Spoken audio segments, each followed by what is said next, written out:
Yo. Nico with the resub. Very good.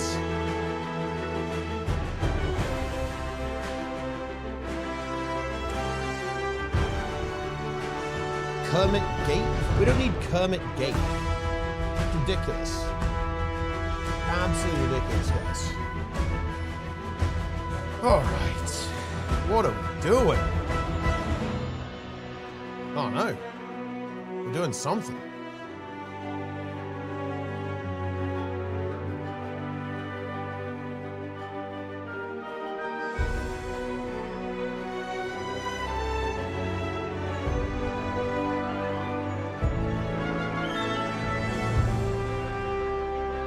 Isn't this a bit late? Yeah, I will admit it's a bit late. It's not quite what I planned.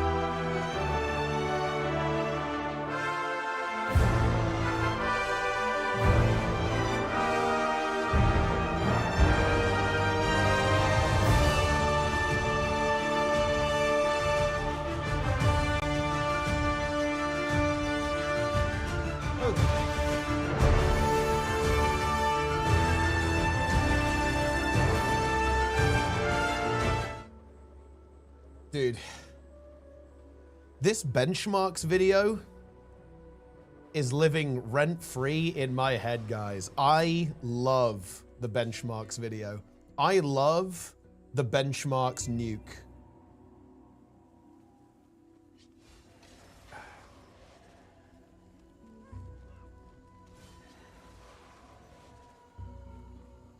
Check out this one. It seems to be a kind of arcane sim. Muted again? I don't think so. I hope not. A timing precise mechanism, possibly for tracking the season and position of the time. But dude, basically, a video got posted on my Discord talking about how all benchmarks are basically fraudulent. And I watched the video and it fascinates me. I am fascinated by the video. Oh. Yeah. Kind of regret posting it. Oh, no, you shouldn't. It's so interesting. Like, in a good or a bad way? No, in a good way, because look, it's actually one of the things that I really care about quite a lot is communication. I really like communication. And I personally find like how we communicate information to people to be, I don't know. I just like that. I just find that personally very interesting. And because I guess my takeaway from the video is that somewhere down the line, there is like a breakdown in communication. And that to me is interesting because like, okay, well, how could we fix that? Like, how could we address that failure to communicate, I think. Yeah. Atomic Tree Dude with the Prime late stream. Yeah, just a late stream today. I've been a little busy.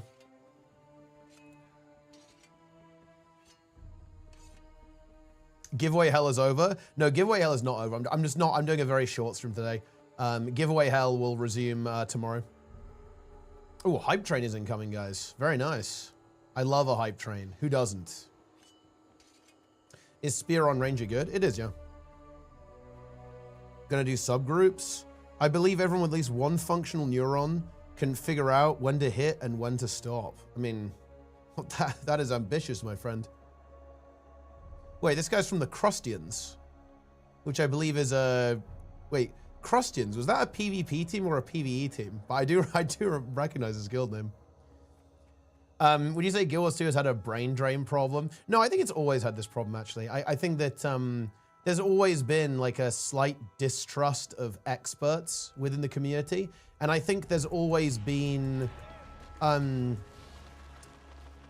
There's always been a communication disconnect. And I want to be really careful when I say this because I don't actually blame anyone involved. I think that's important to say here. Like, I'm not going to blame people who make benchmarks for this. I think there's just... we're speaking different languages, right? Like people are speaking different languages and it leads to some like really interesting miscommunications and nobody's at fault. I think that's important to understand. It's like nobody's at fault here. It's just that something, I don't know. I recognize, guys, that I'm not really contributing anything to the conversation there. It's because I don't actually know what I think about this topic. So I'm useless. I don't actually know what I think, to be completely honest with you guys. I haven't thought about it enough to understand like what I actually think about this topic. Also, Raal, thanks to the Prime.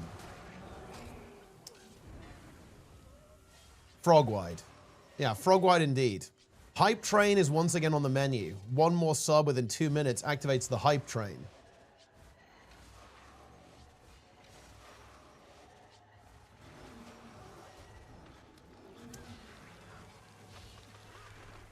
Because, okay, so here's something interesting, guys. The video was talking about how having like full boons in a meta event isn't realistic. And that's really interesting to me because I feel like it definitely is realistic.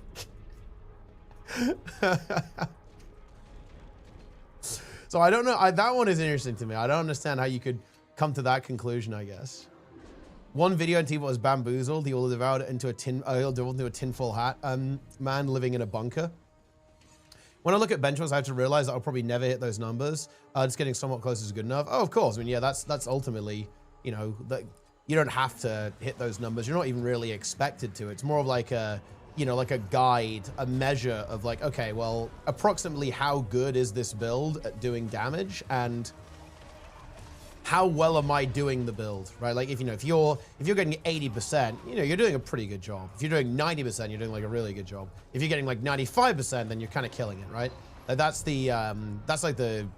like how you interact with it. Negative IQ take. Yeah, but people don't say things for no reason. I want to know, like, I'm really interested. I'm really interested in the idea of like where did people come up with that idea from? Like where did that come from? Yo, MM with the gifted subs. MM back to sponsoring the stream. Shout out Guild MM. Love to see that. 2.2k gifted subs given. We love to see it. How valid is the whole any build can do 95% of content? It really depends what you mean by any build. Like literally a random, like picking random gear, random abilities, random traits, random skills, random weapons, random gear. In general, that's going to be pretty bad and not very effective. But can you basically have any play style you want, and as long as you make sensible choices, will it work? Yes. So it kind of, it depends how you define any build, I guess.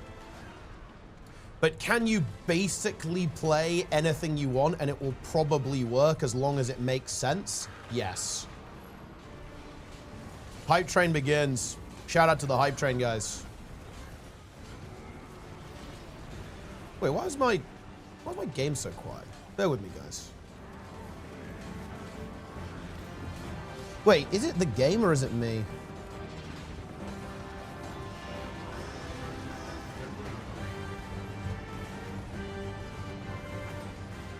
Okay. We're good. PvE balances out the window. I mean, yeah. I would have liked to see a balance patch, but they are doing one pretty soon, so they'll obviously fix it then. What's this video? There's a really interesting video that was made by someone talking about how benchmarks are lying to you. And I just found that to be really interesting. A really interesting watch. What are you supposed to do with your ancient coins? Honestly, I have no idea. Just let them pile up, maybe. Maybe they were kicked from a group due to low performance. I mean, it's possible. I guess it is possible. It's just... I don't know.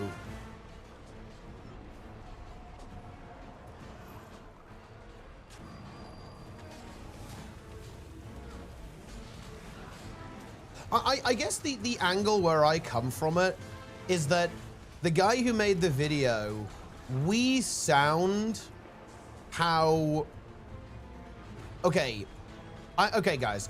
All of you probably have some kind of expertise, right? There's something that you know, something that you studied.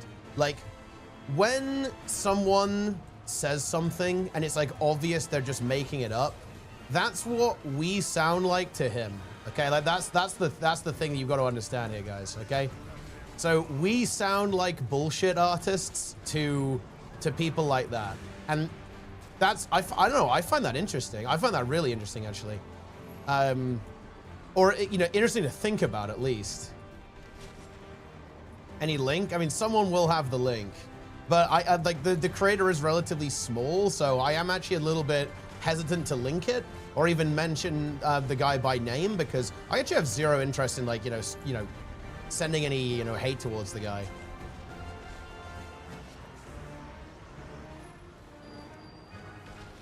If anything, I actually want to understand. Like, I want to understand so that we can address this, so we can actually address the issue. That would always be my my goal in conversations like this, is like, okay, well, something's clearly gone wrong here, because my read on this is that, like, the guy who made the video is very frustrated about something, but the frustration ultimately is derived from a lack of understanding or a lack of context, to be slightly more charitable, I guess. And I guess my goal is like, okay, well, how can we communicate better? Like, how can we communicate better in such a way that this doesn't happen? Because, okay, again, what I would think about is, okay, let's step into this guy's mind for a bit. Like, I would encourage everyone to actually do this, or at least attempt to do this. Like, step into this guy's mind, put aside your own biases or whatever, or your own knowledge, and see it from his perspective. Like, he sees that the community leaders are misrepresenting data. That is what he sees, okay? And that is interesting, because obviously, like, if you thought that, you would obviously be unhappy as well. You'd be thinking, oh, okay, that's bad. You know, you shouldn't do that. Like, you shouldn't misrepresent things, right? Of course, from our perspective, that's exactly what he's doing. As well, is kind of misrepresenting what's going on with benchmarks and so on. But I think it's very interesting, because I guess what I would want to do is like, okay, well, how can we fix this?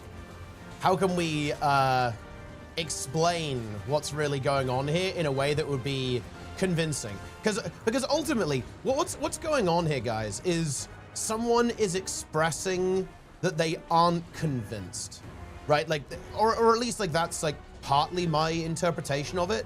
It's that they are not convinced by the way that we communicate. I guess is like my uber charitable read on it, I guess. And that's interesting. Or at least I find that interesting. Because then you know, for me, the question naturally then becomes, well, how can we convince you? Right, like, what can we show you that would be convincing? The devices are now fully disabled. Do you think it's hubris to come to a 13-year-old community and claim to know better than our community leaders? Yes, it is. But I think that's unexpected, or rather, very expected. Like, it's you know, your Dunning-Kruger kind of meme, right? Like, you know, you mess around with something, you start learning, and go, wait, hold on a minute, I know everything for sure. Rufio, thanks for tier 1. Thank you very much. I'm a new player now to us. Thoughts on buffing mob damage in the base game? There's no threat from the world. Auto-attacking will be fine. I was told it used to be hard, especially dungeons. Oh, yeah. I don't know if you've played WoW, but I would say old content in Guild Wars 2 is like 2 expansions easier than it used to be. No, 1.5 expansions easier. It's not quite 2 expansions. The readings are getting noticeably larger. But yeah, the content is like very significantly nerfed. It's over. I'd have to actually like evaluate. I'd have to go back and play some like really old content in World of Warcraft, but it's like very, very nerfed. Yeah, by power creep.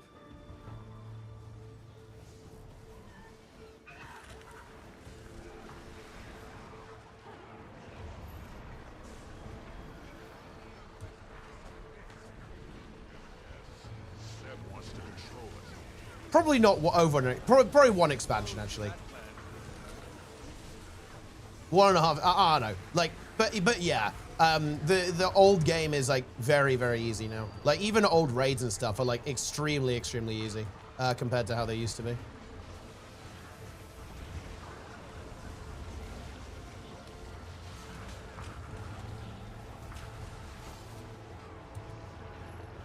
Because it often reveals something I haven't considered, even if it's mostly wrong. Well, this guy's actually not a new player. In general, I actually think new players don't typically express views like this. Because new players are like sponges, right? Like they soak up information like nobody's business. Players who espouse misinformation are almost exclusively veterans, actually. This guy is a big veteran, has full legendary and so on. The guy we're talking about here. But new players, actually very uncommon that they spread misinformation. It's almost always veteran players who spread misinformation. That's true in every game, by the way, not just Guild Wars 2. That's, yeah, non-exclusive to Guild Wars.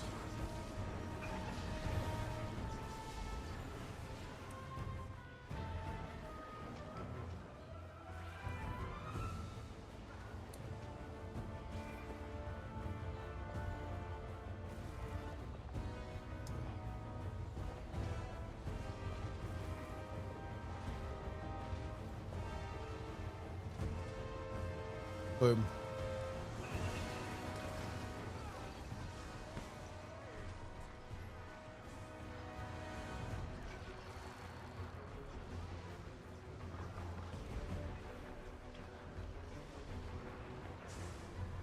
I don't know. For me, it's interesting. Very interesting.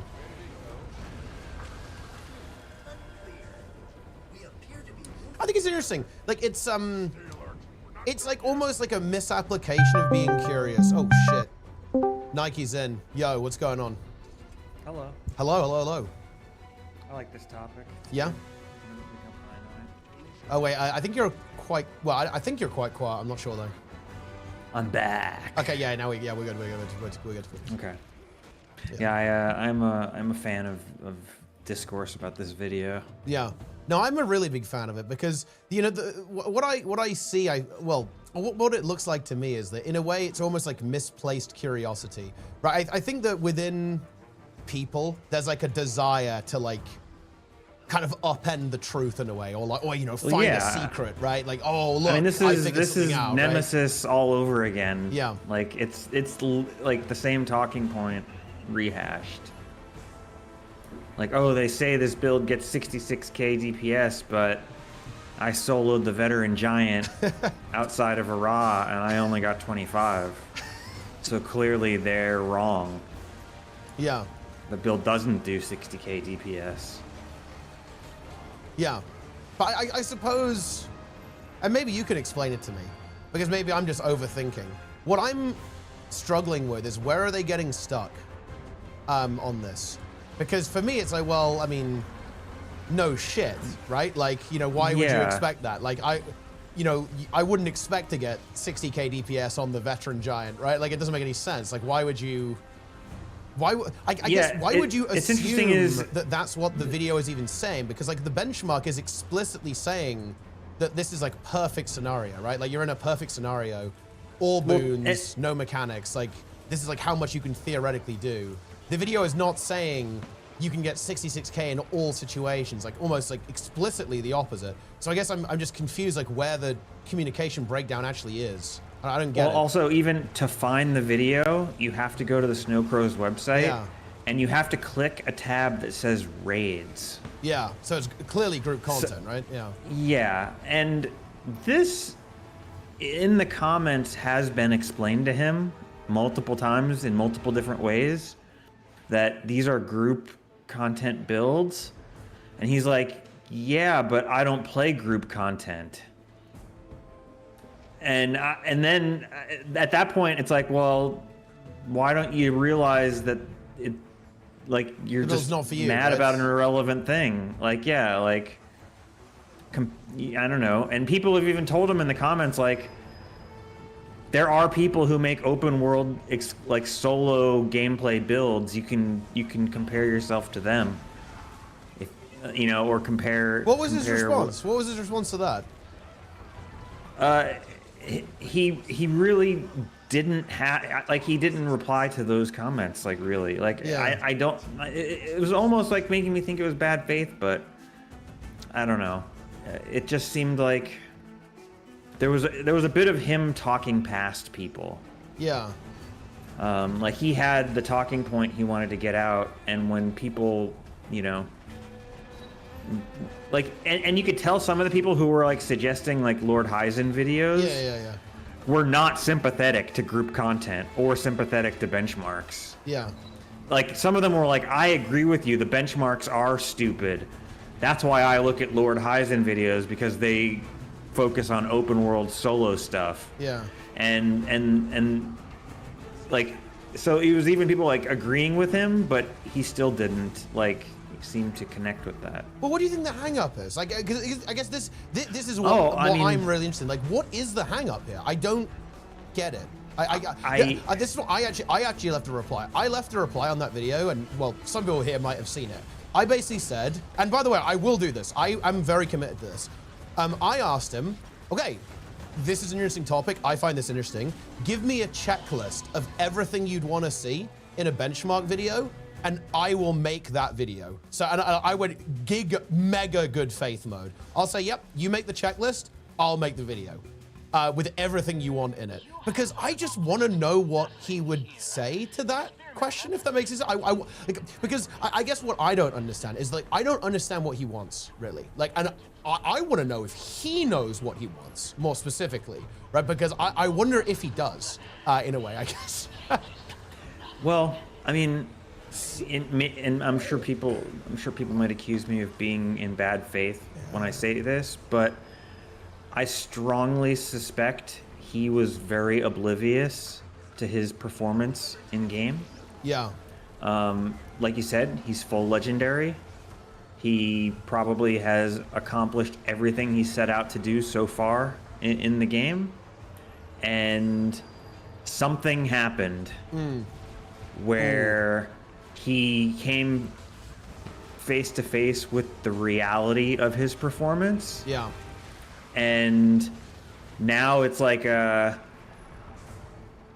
it's not, is it me who's wrong or is it the kids who's wrong sort of situation? Okay. And he's firmly in the, no, it's the kids who are wrong. You know, like it can't be that I'm actually bad and my DPS in raids is actually bad. It has to be that whatever measuring stick they're using to evaluate my DPS is wrong. And that's what I sort of think happened. Okay. McCray, thanks to the Prime. Yeah.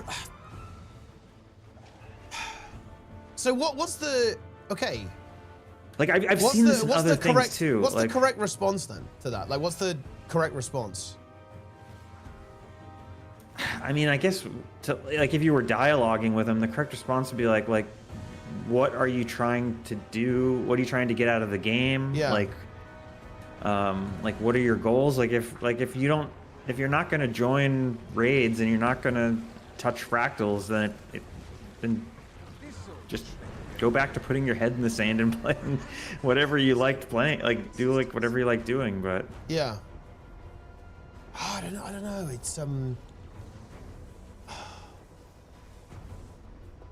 Is there really a major difference between a group focus type with solo? Oh yeah, massively, yeah. Like, they operate very differently. It kind of depends. Like, some of them aren't, to be honest. Like, these days, like, especially with the new expansion stuff. Actually, I think they did this on purpose. By the way, a lot of the kind of like solo stuff, I'm not gonna lie, it's basically a raid build at this point. You know, the Luminary build, right? It's like full DPS basically, essentially, but with the Pirate Queen relic, right? Essentially. Same with Ritualist. Like, Ritualist is basically a full DPS setup. Maybe you slap on like a Zakharos relic if you want to have some self-healing or whatever. But honestly, you don't even need it, realistically, with how tanky the build is. But yeah, there can be like a really major difference, yeah. Depending on you know, what type of build you're going for. Especially in DPS builds. Like, support builds are more similar, I would say, to solo builds. But like a full DPS build is often like very different to, let's say, like a more solo-oriented build. Is it easy to go to benchmark something like WoW mental thing? I wouldn't honor. I would say it's basically the fucking same shit, to be honest. Like, you will. There are people who grade pars in WoW, right? Like, yeah, I don't know. It's not. I don't think it's really that different, actually. It's very clever what they did with the Pirate Queen relic.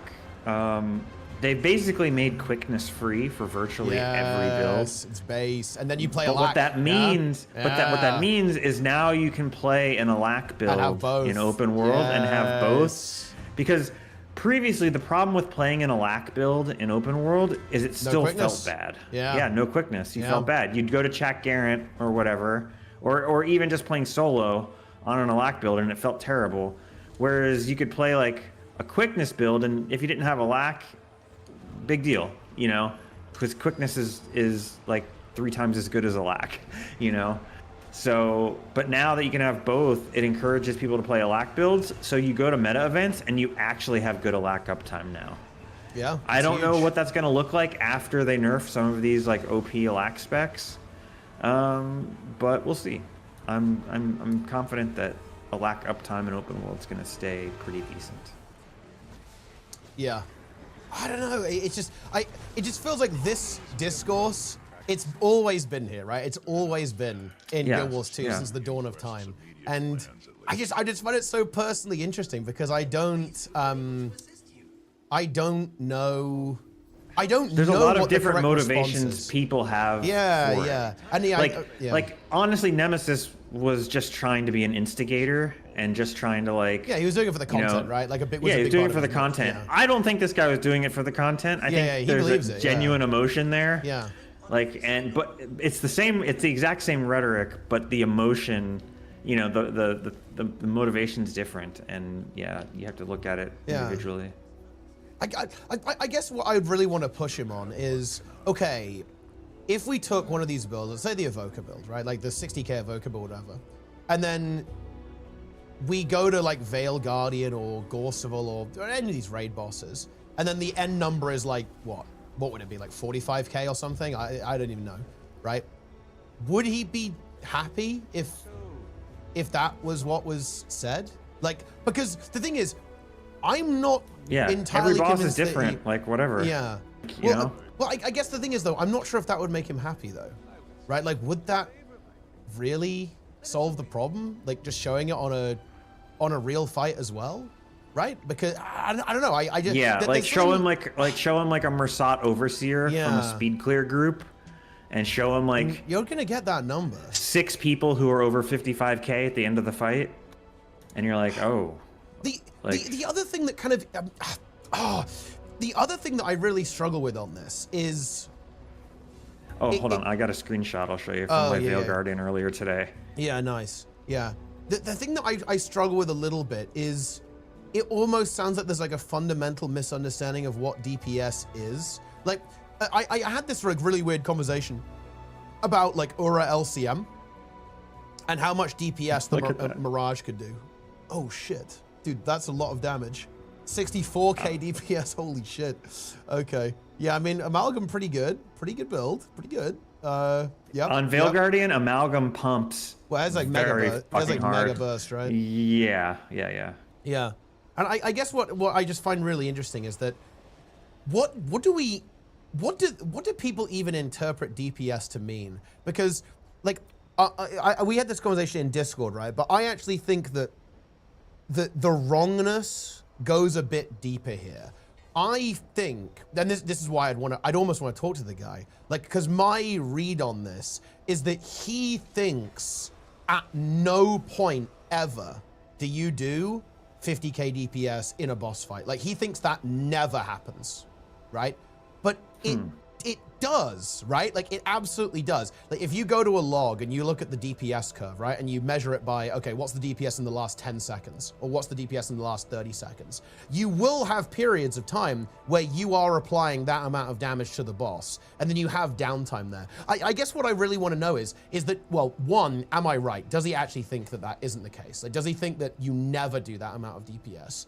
And also, I don't know. I find this conversation to be like incredibly confusing, I suppose. Like, just because I don't understand what the hang up is. I don't understand. I'm completely lost with like what the problem is here. Do we think we never apply that amount of DPS? Do we only care about the number at the end? Do we care about sustained DPS? Okay, if we care about sustained DPS, for how long? Like 30 seconds, a minute, 2 minutes, 15 seconds? Like what about burst? Like what is the problem that people don't like here?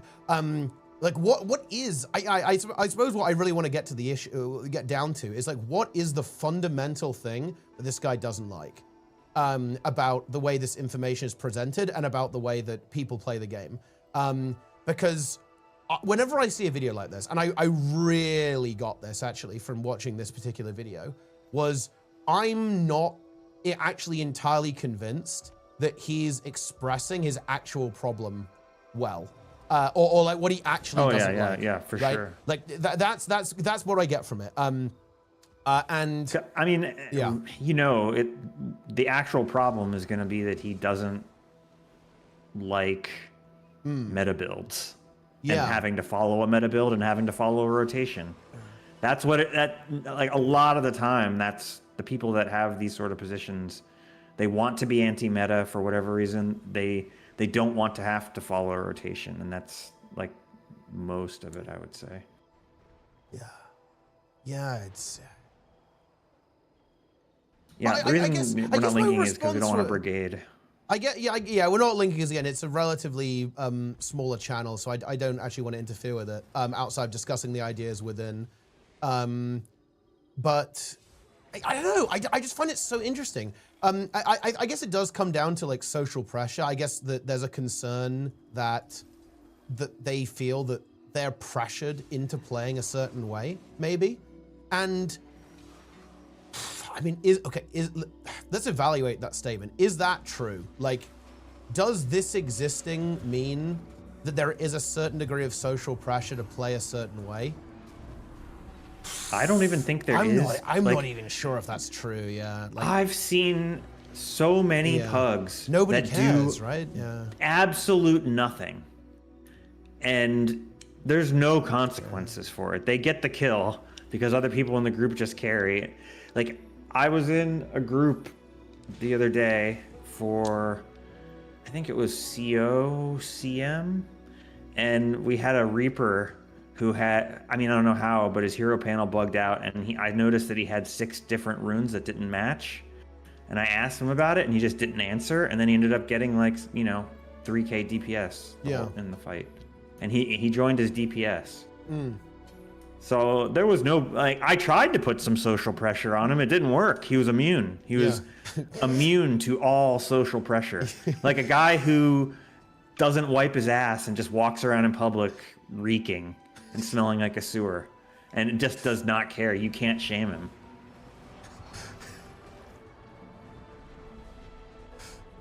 Yeah, I mean, he bears the mark. He's got noob stink, I guess. Yep. I mean, that is noob stink. Yeah, I don't know.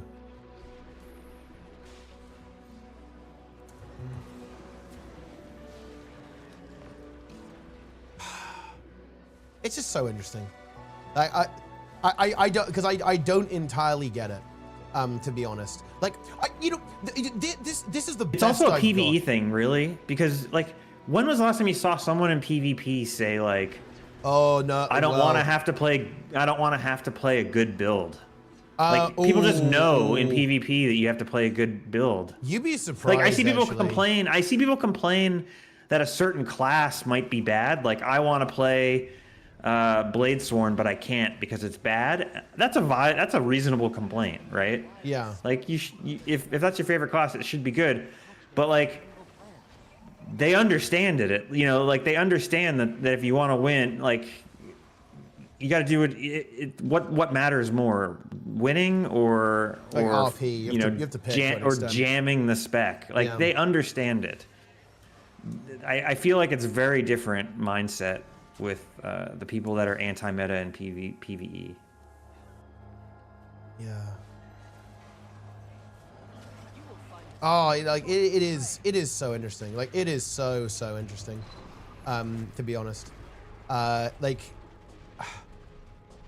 one of my theory, I guess I have a theory on this. I have one theory, and the theory is that in a way, this problem is a function of games struggling to connect like-minded players well enough.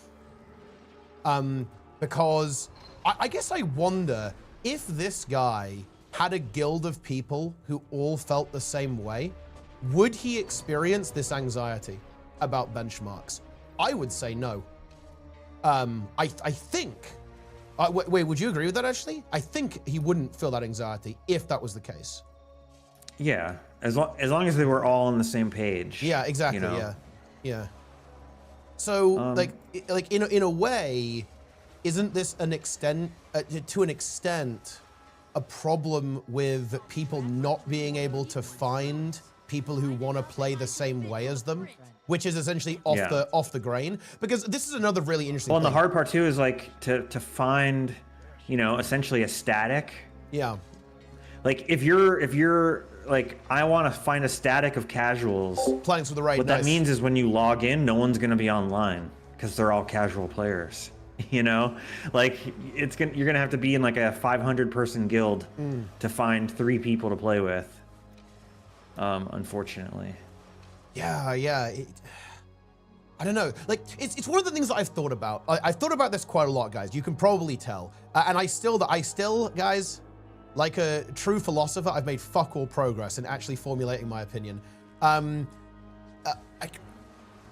I just get the feeling that there is actually a problem here. There is an underlying issue. And think about this, right? Like, if you play an MMO, almost all of like the builds, it will actually be dictated by an incredibly small amount of players. Like, there's the play style that almost everyone will engage with is devised and cooked by basically some of the most hardcore players in the game. Like, I feel like that's like objectively true. It's very true in WoW, and I think it's very true in Guild Wars 2 as well.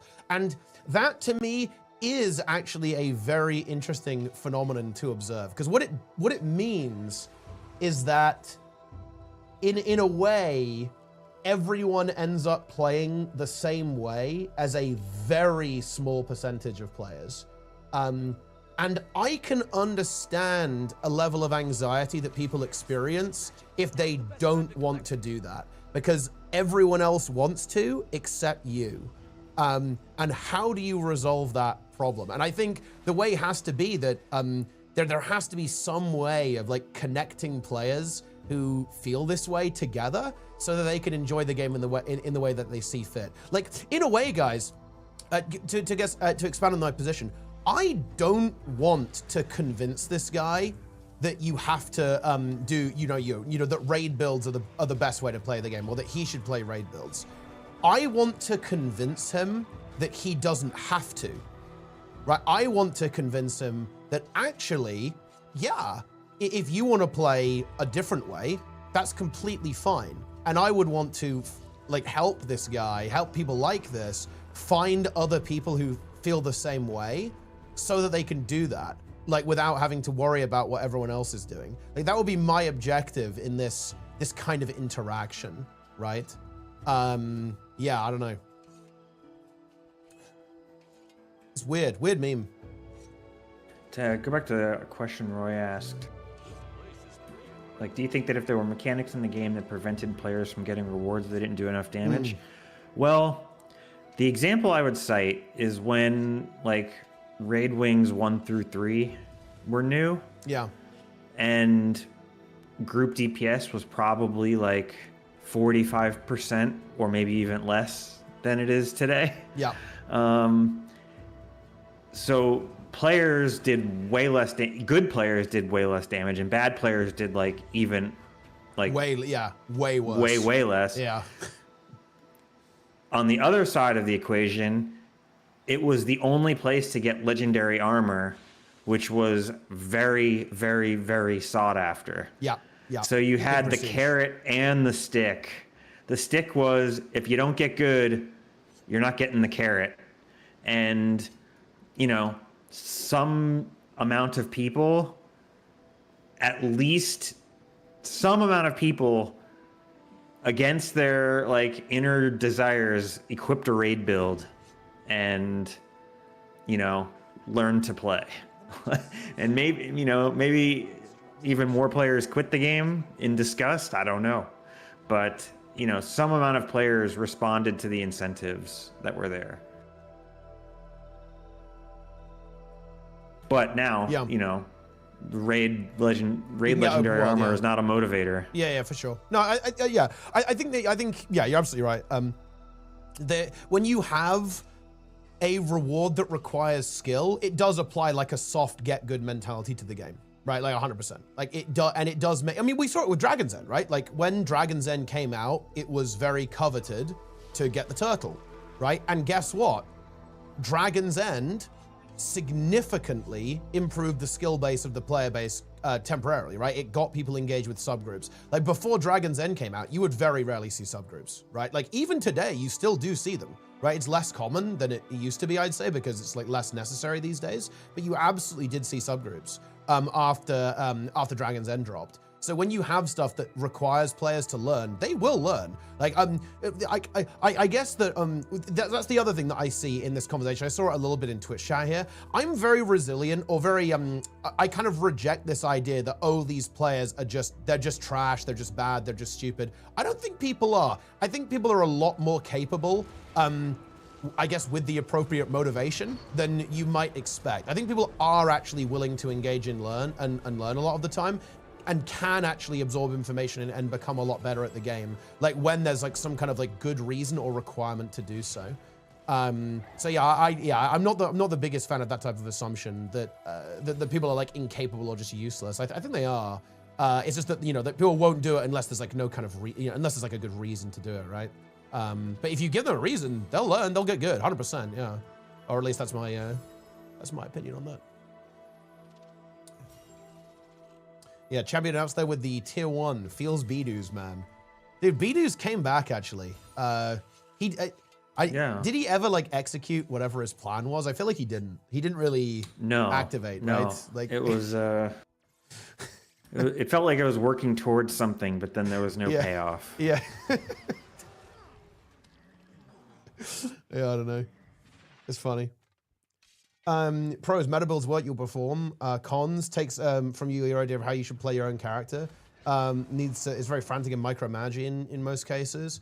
I mean, I think that is true. And that's almost like I guess like the way that meta builds work, and I guess like, you know, playing like an optimized build works, is that it shifts the individuality away from the build choices and onto the type of character itself. Like, so in other words, oh, I like to, you know, I really like, you know, well, look, me, for example, I really like Scourge, right? Because I really like that kind of hybrid playstyle. I just really enjoy that. That's what I like. And I like Luminary for the same reason, actually. I really like Luminary because that's the type of playstyle that I like. That's my like individual expression. I choose to play that build because that build plays a certain way, if that makes any sense. And that is how you get that, as opposed to if you like make a homebrew build, you can kind of make a playstyle exist on any build to an extent. I mean, kind of, maybe, I don't know. It's kind of weird. But yeah, I do get that, to be honest. But that is like a nature of any game having some kind of fail state, right? Like if you've got any kind of objective within a system, there is going to be an optimal way to achieve that, right? I think that that's something that's like not, I don't know. This is obvious, but maybe it doesn't feel that way. Like this build here, guys, that, you know, for some kind of heal ritualist hybrid thing, these are the correct choices, like almost objectively, right? Like if you want to play heal necro, you will play transfusion. There is just no way around that. Like it is just the correct choice to play. And I think this is something that bothers people a little bit, and I have sympathy for that, but it is a side effect of just, I don't know what to tell you. That's just how it works, right? Like the decisions have consequences more than just the role play. Like the choice to play transfusion over Unholy Martyr, like it's not just the name. Like, oh, I want to be an unholy martyr, that's based, right? But the thing is, it has a functional difference that affects what your character does in addition to the roleplay consequences of that decision as well, right? So it's a really hard topic to navigate, I think. Yeah. Yeah, I don't know.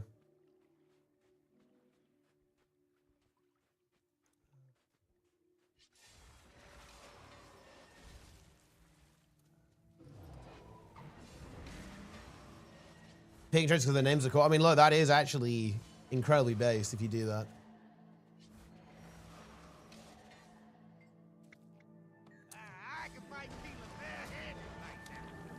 Is there anything in the game that explains Zerker gear is good if you want to deal power damage? Nothing's going to tell you that. Nothing's going to break fourth wall and tell you that. But you can do what I did during one of the betas for the game in 2012. Go to the PvP thing, look at all the amulets, and go, which amulet is going to give me the most damage? Berserker's amulet. Got it. Yeah. And then like you can look at the amulets and go, okay, this one with 3 offensive stats is going to do more damage than the amulet with 1 offensive stat. So then you sort of logically come to the conclusion like, okay, if I want to do the most damage possible, I'm looking at a set of stats that's going to have 3 offensive stats. What in PvE is the equivalent of that? And you can kind of put it together. It's not like, I know that like that sounds obvious, but it kind of is that like you should look like that should be someone's like sort of default mindset. I almost want to say like in a role-playing game.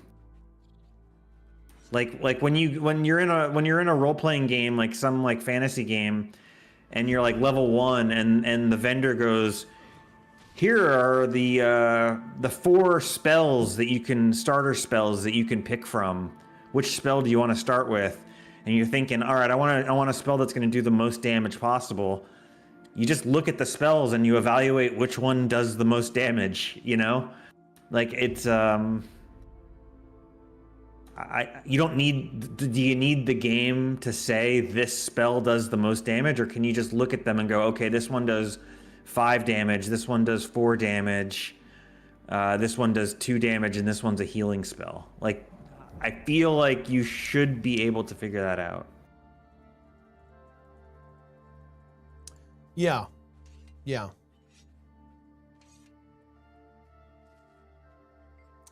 I think this is a product of the hesitation to commit to a single coherent class fantasy. If the Scourge roleplay is 100% support instead of power or lack, it would near impossible to make incorrect choices. People can make roleplay choices. It would still be an effective healing build. The thing is, there would still be the right option. Like that's, I know what you're saying actually, and I think I think you're right actually. I think that's actually a very intelligent point. I think so. Yeah. Because in a traditional like Trinity-esque MMO, if you play a certain thing, you are a healer, you are a DPS, you are a tank. Like you might have a different flavor on it, but there's no way around it. Like that is your function, that is your role. So I think that's actually a really good point. I think, anyway. Yes, but I like there that. Would still be the correct build, yeah, for sure, yeah. Yeah, like if you were like, I want to be a raid Scourge healer, you have 3 traits to pick from. All 3 have some sort of defensive or supportive capability. Like you're going to use game knowledge to go, okay, this one, the one that makes, group-wide alacrity is probably the one I want for the raid. Yeah. What if utility skills never healed or did damage? I think we all would like a time machine to go back in time to make utility skills actually utility. Yeah, yeah. And not something that you added to your DPS rotation. I feel like it's the same with Relics, actually. Like, I think, because you know what's really interesting, guys? I think there was a big post about Relics recently in PvE on the subreddit. And you know what's really interesting? I'm going to tell you guys a secret. Relics, that relic system works extremely well in PvP. Okay? Why? Why does it work really well in PvP? Simple. Because the DPS relics probably are irrelevant. Exactly, yeah. They aren't always. For example, Fireworks Relics sees play on Thief builds sometimes, and a couple of other builds actually. But a lot of the time, you actually value the utility. Even the Condi Cleanse, right? Like having Condi Cleanse on a relic is actually really nice sometimes on a PvP build. If your class doesn't have a lot of that kind of baked into its spec or for whatever reason, or you don't want to take that in your traits, right? It turns out that, you know, then it's really good to have the ability to take that on a relic. And yeah, like the relic system itself is very good. It's just that you can't really have DPS relics in PvE because they will almost always be the correct way to go because of the way that PvE works. You tend to specialize very, very heavily, whereas in PvP, you don't get away with it nearly as much, right? Like in PvP, you will essentially use the relic system in its intended way. You'll go, okay, I want to play this build and it's got a gap, it's got a hole in it. How am I going to fill that hole? Well, simple, I'll fill it with the relic. A really good example of this is actually the Ritualist build that's going around right now. It's kind of slow, it doesn't really have a lot of movement speed on it, so you play Wayfinder Relic. Boom, there you go. It's pretty common on Amalgam, you want to play Bavanisos Relic. Which gives you Condi Cleanse and use a stance or something, if I'm not mistaken, right? Like Mistburn Relic to get your crit cap is like really good in PvP, for example, on power builds. And also the might component's really sick. You get more might quicker, so you play that on power conduit, right? Like you play Zephyrite Relic on Herald builds because you can activate it really easily and get prot and resolution uptime on your elite skill. Leadership Relic, right? Like all this kind of stuff. There's like loads of, the relic system actually works very well there in general. Obviously there's some relics that are just shit, but that's just inevitable. But yeah, like relics are a very interesting thing. Like utility skills and relics doing damage was probably not the way to go overall.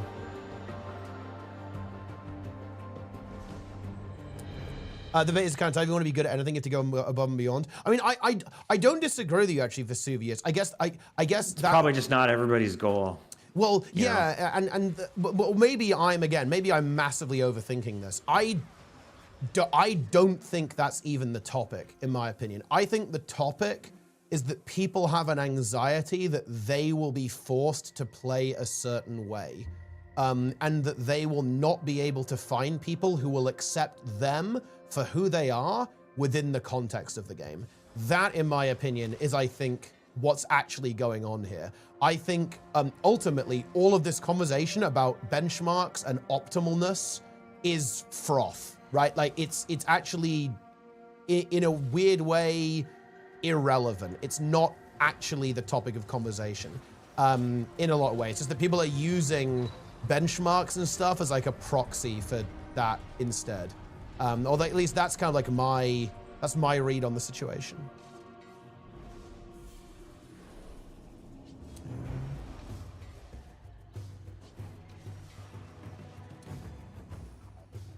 For builds, there's two choices: reinforce a stat or compensate. Usually reinforce approach works better. I mean, it does in PvE, yeah, but in PvP, it turns out compensate is actually pretty good as well.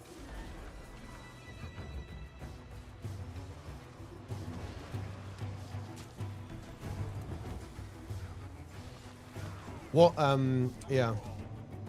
What if the problem is that we're all loser noob? I mean, we are all loser noobs, so that is the point. I think it's not being forced to play a certain way, more being judged for playing a certain way.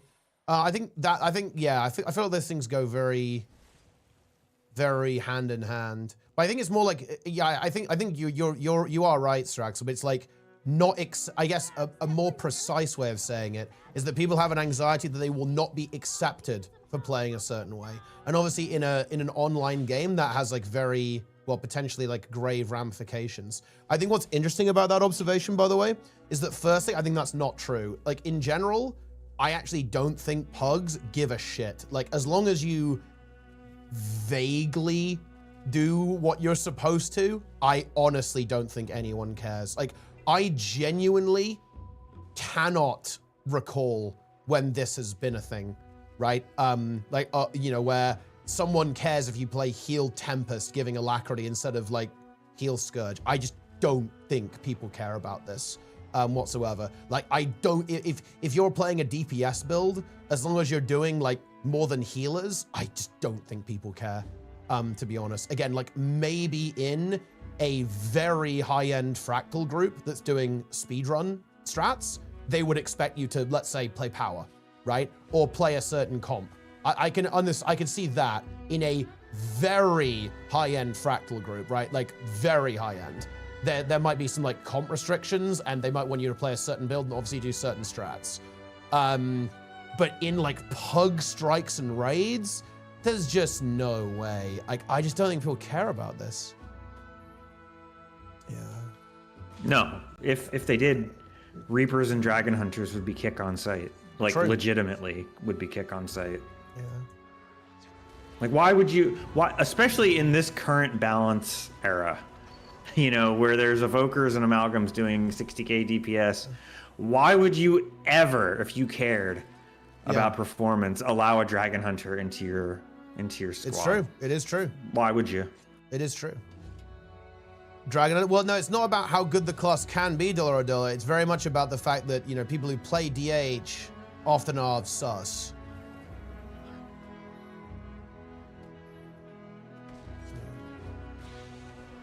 Yeah, it's like they're low information voters, essentially.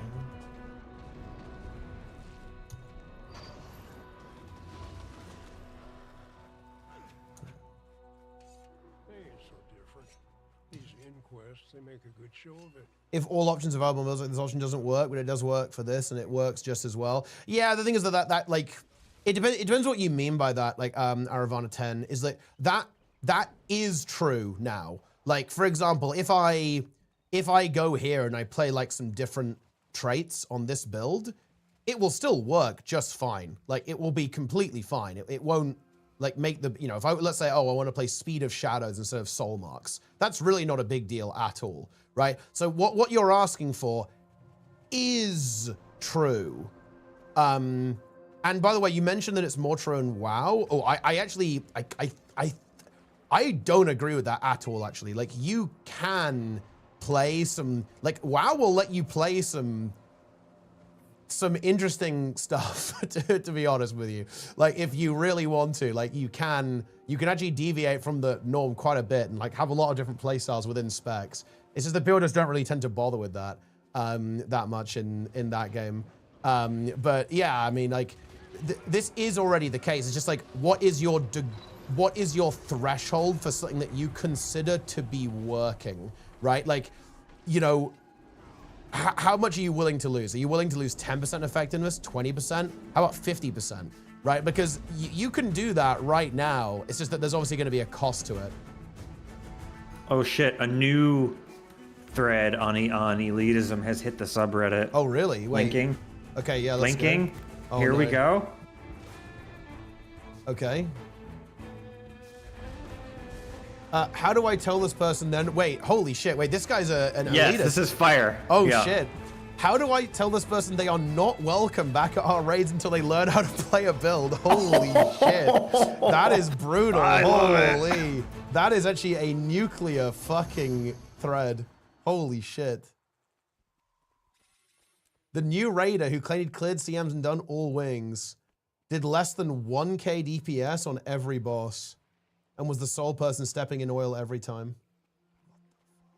And all he did was auto attack on Scepter, Herald Scepter. What? That's fucking zaced. That's crazy, actually.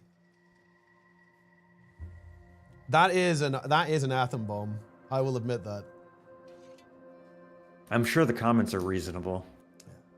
Dude, Reddit, look, the thing is, like, Reddit is onto this stuff. Like, they don't mind it nearly as much anymore. Like, they will shut down. They're much more anti toxic casual these days, in my opinion. Yeah.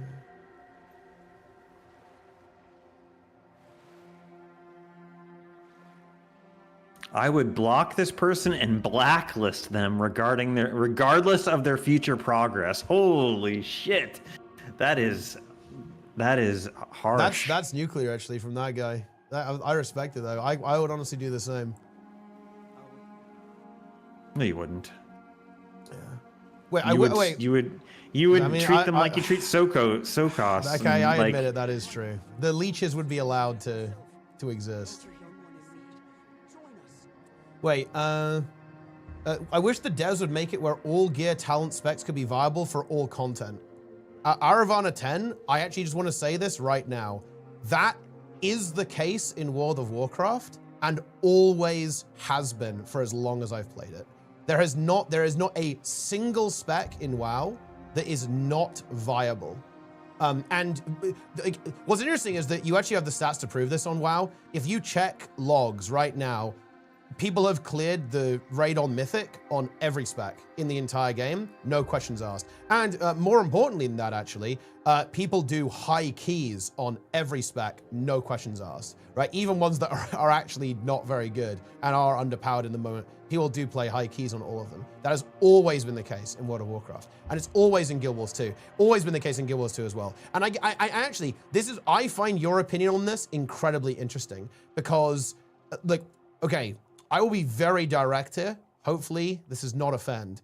But in my opinion, your opinion is not uncommon. I think a lot of people feel that way. But you are incorrect. You are under a false assumption. You think something is true that is not true. You believe that not all specs and builds are viable in all content. That statement, and I promise you, I am not lying to you here, that statement is false. Every spec in the game is viable and is capable of basically clearing all the content in the game. And indeed also engaging in competitive gameplay as well. With a few, in Guild Wars 2, you could argue that Scourge is, like Scourge and Bladesworn are like turbo bad in PvP. But honestly, if you just want to play casually and just like play in gold or even like low plat, like you can make it work, even though they are really, really bad. Like you can, it will work. Yeah. Yeah. I do protect the peepos. Org Evoker? I mean, Org is actually good right now. Like we actually played Org in some of our Mythic progression and it was played in the Race to Worlds first. It did get dumpstered in the previous tier. It was like pretty bad last tier, but people still played it even at high level. Especially the people who really like the spec, who like the spec quite a bit. Whatever she says, long as it involves explosions. Careful, those two have way more ambition than brains. Incredible.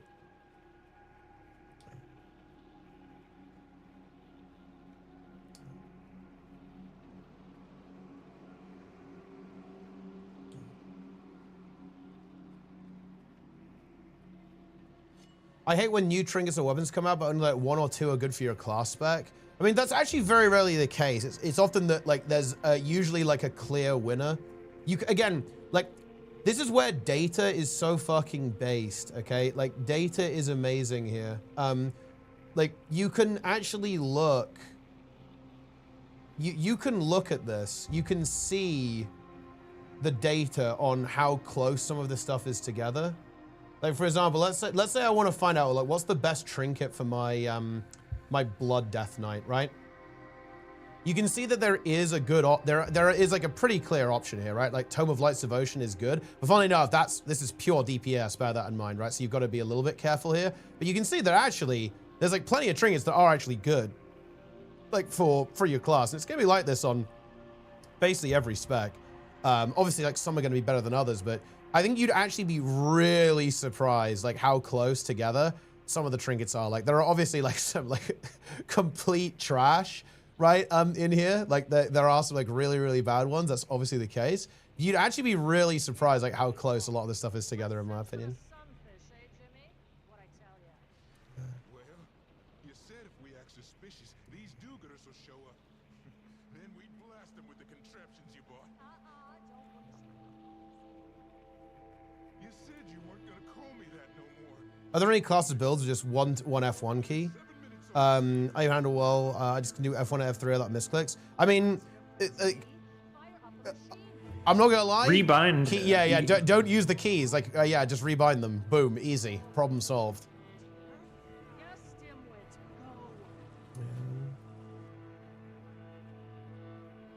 I've had instances where I'm doing group content. I've had certain talent that people have told me to change. I was be using a certain weapon or trinket instead of the one I have on. I mean, the difference is that you literally can't do that in Guild Wars 2 because you can't see other people's gear at the end of the day. And trust me, that does happen in Guild Wars 2 as well. Like 100%. Like it's just like a little bit easy. It's not as easy to tell, I guess, because you can't inspect people's gear with this. And like certain weapon, like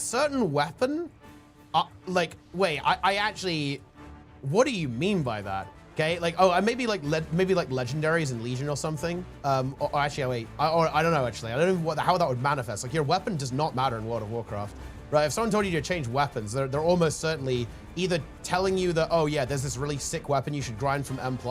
It's really good for your spec, or they're just trolling, right? Because there's like no reason to care about what weapon you have. Oh, I need to actually go on the LFG, guys. Wait, this map is dead, apparently. What the fuck? Wait, hold on.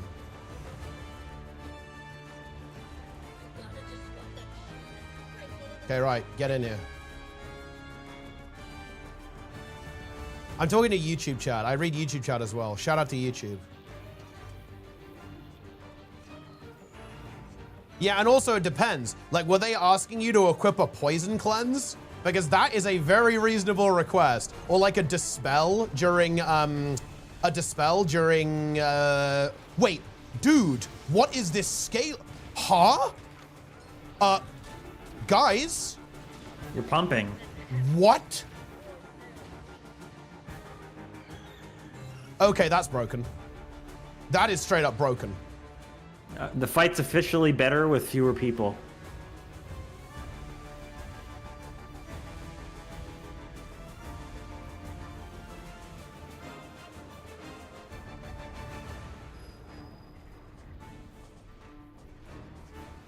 Yeah, that's not working, right? Holy shit. Wait, the boss is just dead here. No? Hopefully no leeches show up and ruin it. Yeah, I mean, she's just getting nuked. It's just not scaling correctly, no? This is world record. Yeah, Lord Hyzen's coming back later to solo it. Yeah, I mean, surely it would actually be insanely fast to solo, no?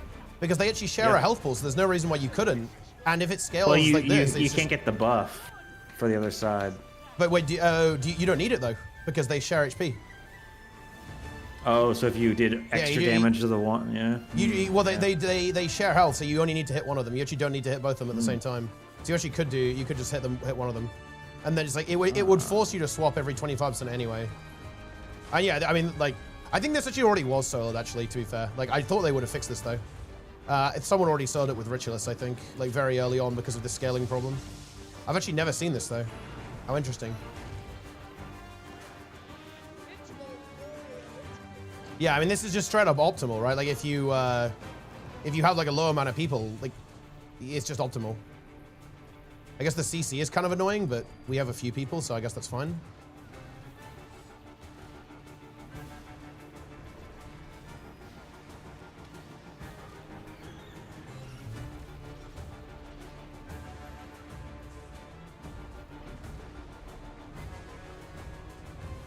We're through.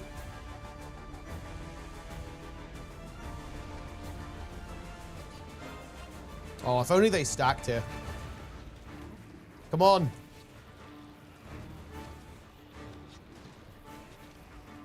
They're not stacking. It's over. We're not getting the optimal burn here, guys.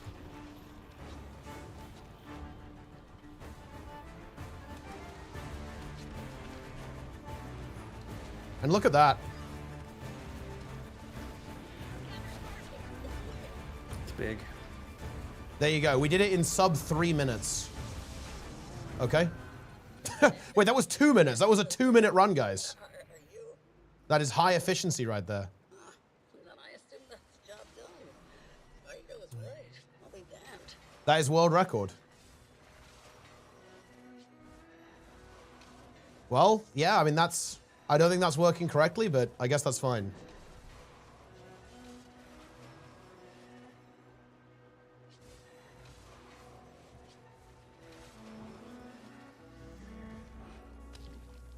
You haven't experienced it, and you haven't experienced it because there's no way to inspect. But also, wait, hold on. This is crazy. Like, the context here is so important. If you are doing a Mythic Plus key and you don't have a dispel for a dungeon, or if there's like poison and that they don't have a dispel, they're helping you. Look, I don't want to be difficult here, but I think it's really important to know, like, if you're doing a dungeon and you don't have poison dispel talented, for example, and there's like poison mobs, that's trolling, right? Like, right? Like, so I kind of want to contextualize this. Okay, so imagine this, guys. Imagine you're going into, you're gonna play Veil Guardian, and nobody in the group has Boon Rip. And then there's a Necro there, right? And let's say this is really old school when you didn't have nearly as much Boon Rip and you'd use like Well of Corruption or something, right? Like a player saying, hey, take Well of Corruption, that's not bad, right? If they say that. They're saying, hey, there's this thing that we need to interact with that will require us to take certain skills. Can this player who can do that thing please take that skill? Like, that is not bad. That is not a negative interaction, if that makes any sense, right?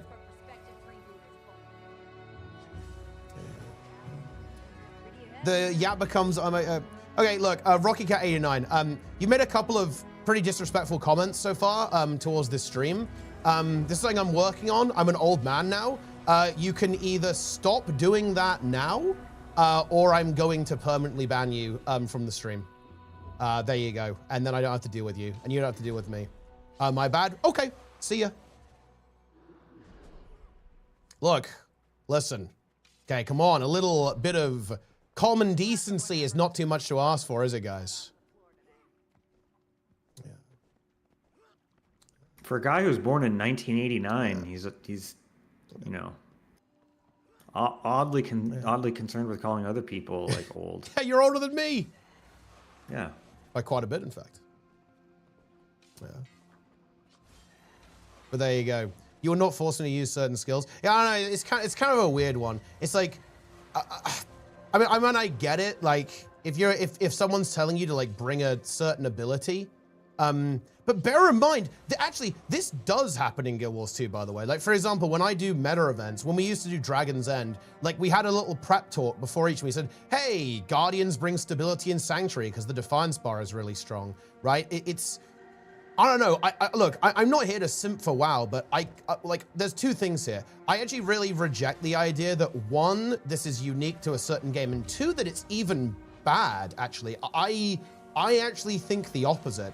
I think it's a really good thing that like information transfers this way. Hey, this skill is really good on your class for this, you know, this dungeon or this boss or whatever.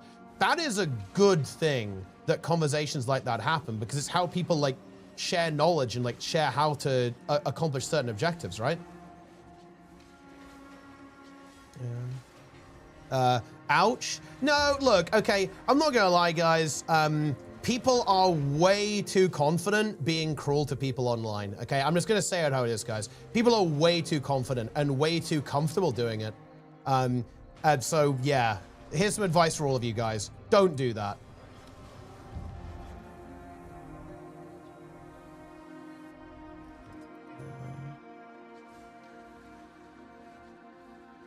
Get out of here. Rage bait? No, it's not rage. It's not rage bait. Look, like, okay, look, I actually really resent that response, Blair. I think that response is horrible because you're giving like the really cynical or apathetic response. But do you know the problem with that? Okay, the problem with having that type of response is it lets people get away with it and it makes the internet a worse place. Don't be apathetic. Don't be apathetic to people, like people's casual cruelty.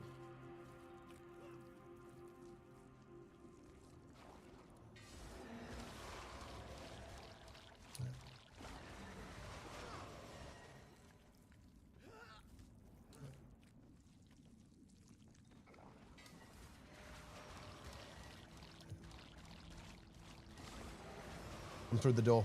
Boom.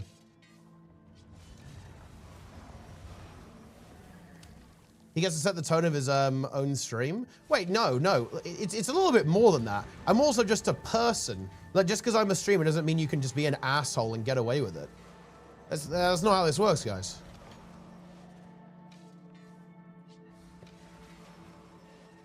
Yeah. And also, I feel like I was very charitable there. I was watching it. The guy made a couple of comments that I think were really rude. I said, listen, I'm willing to not care about that as long as you stop doing that. Okay, I drew my boundary, guys. I drew my line in the sand. He immediately crossed it. So, I mean, yeah, I don't know what to tell you. Like, what do you want me to do in that situation, yeah? Like, what are you expecting?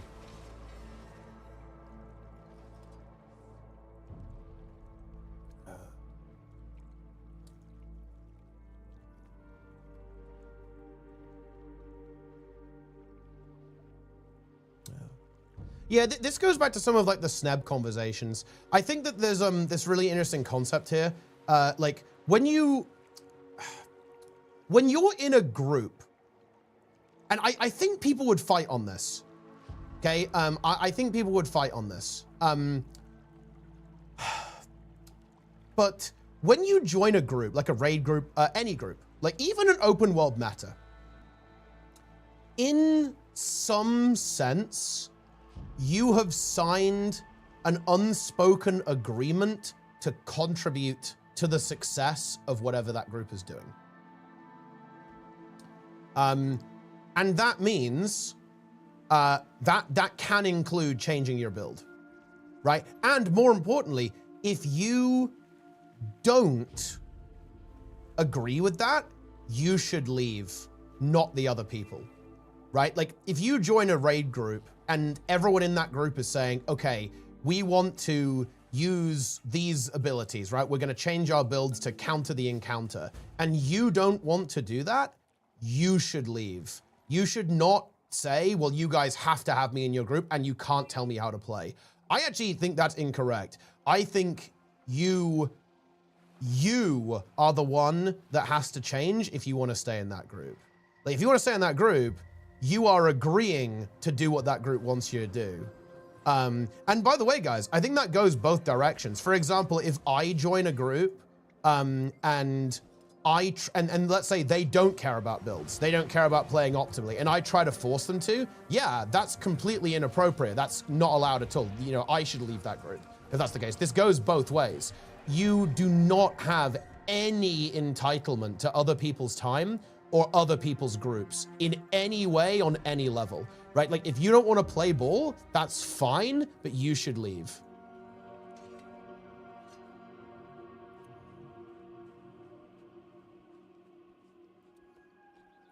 I think countering toxic casuals with apathy is completely reasonable. I mean, you can do it, but like, I don't think it really helps. Like just, you know, I don't know. I put up a fractal LFG looking for QDPS. The guy joins, a druid. He says, hi, Alakiel. When I said I was looking for QDPS and said that I was a heal, he said, now we have two. I actually respect the audacity on that. That's kind of based in a way. That's obviously very annoying, but that's also extremely funny. This happens, this didn't used to be a big problem. You know, like, it's weird. Like it used to just be people would put up like an LFG that said like need a heal, need QDPS, and need DPS. And then of course what happened was 8 DPSs joined. Yeah. And so then people were like, okay, I can't do it that way. And they'd just go, you know, 2 of 10 looking for a heal. And that's all they would be asking for.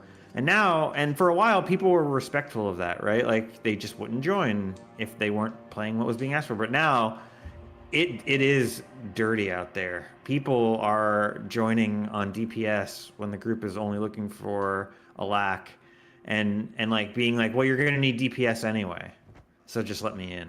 Is what they say. Yeah. And that is so against the social contract. It's like so violating of the social contract. Yeah, it's like completely breaks the rules of how any of this works, right? It's like really weird for sure. It's very strange. But part of the reason, like, there is like this like, I don't want to like blame it on hustle culture, but there is sort of like a, to get ahead in the world, you have to break the rules. Yeah. In small ways. Like you don't have to necessarily like rob a bank to get ahead, but like, you know, if it says like the deadline to turn this piece of paperwork in is Friday at 5 p.m. and you get there at, 6 p.m., you should try to sweet talk the person into taking the thing, right? Like, even though you've missed the deadline. Yeah. There's no like, you might feel good about yourself for going, well, I missed the deadline, I'm fucked, and then just give up. But like, someone's going to, cheat the system and try to get in, and they'll get benefited for it.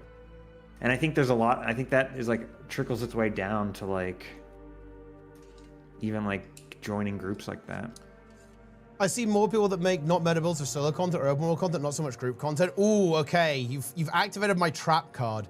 Can you give me a build that like doesn't exist that you would like to see exist? Because I guess I would actually, I think I'd actually fight you on that point, Aravanda 10. I would fight you on that. I think you can play basically any variant of every elite spec. Like the game is in a universe now where you can pretty much play.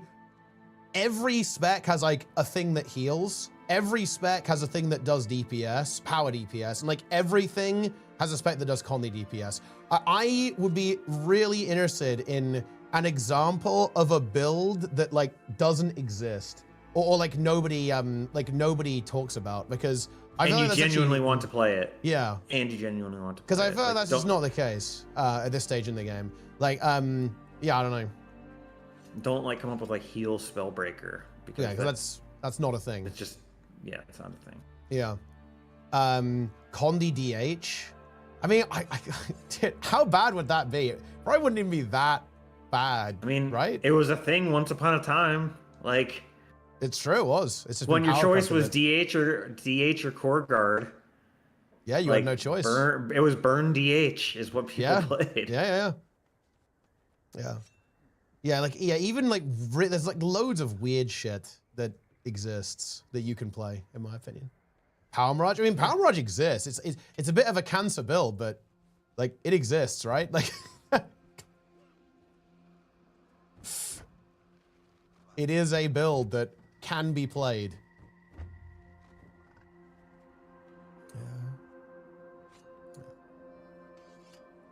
Because, to make a broad point, to be clear, I'm not targeting anyone with this. But in my opinion, this topic about meta, I think almost all the conversation around meta, and this is not Guild Wars 2 Isolate, by the way, guys. I think this is true in World of Warcraft, and I'm sure Final Fantasy, and I'm sure RuneScape, and all these games, right? I'm sure. It is riddled with misinformation. Like, it's so packed with misinformation that the conversation is just fetid, to be completely honest with you. Do you ever wish this game had Son of Holy Trinity? No, I don't think so. I like the way Guild Wars 2 plays out. I actually wish it had less of a Trinity. I think, realistically, Guild Wars 2 does have a Trinity at this point with how it plays out. I think it's very similar to how other games tend to operate, actually, these days. It's just like a different Trinity. Because like now you have, DPS, Q DPS, then a heal, right? Like that's the Holy Trinity in Guild Wars 2. Like you do ultimately have a Holy Trinity, and your healer is just going to be your tank most of the time. So I think the game does actually have a Trinity. It's just that not quite the same as other games.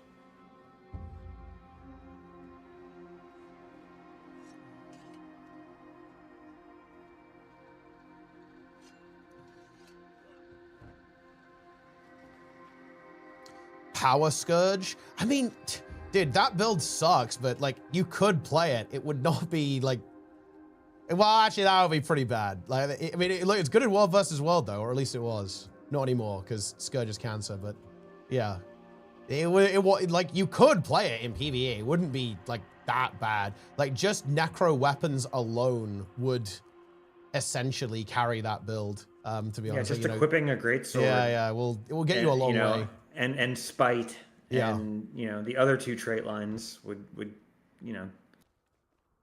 believe me, you could pug on that, and if you were a good player, nobody would really notice. Yeah. No one would notice. Yeah, like nobody's gonna notice. Like as long as it's like vaguely decent and you play vaguely okay. There's $2 Condi DPS Scrapper. Wait, isn't that build actually good though? Am I cooked? I think like Condi Quickness Scrapper at least is like very playable. I'm not sure like how it would vary from full DPS, but I think you can 100% play Condi Quickness DPS.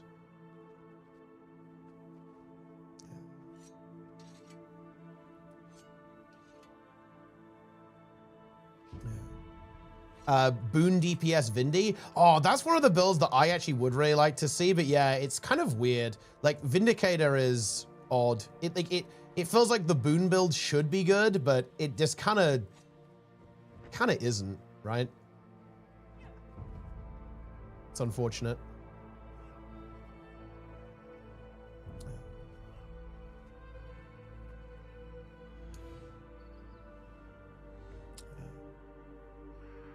Any crazy build I will play at 30k. Yeah. Because I just like the baseline strength of how good the weapons are and the core trait lines will basically nudge everything to a pretty okay place.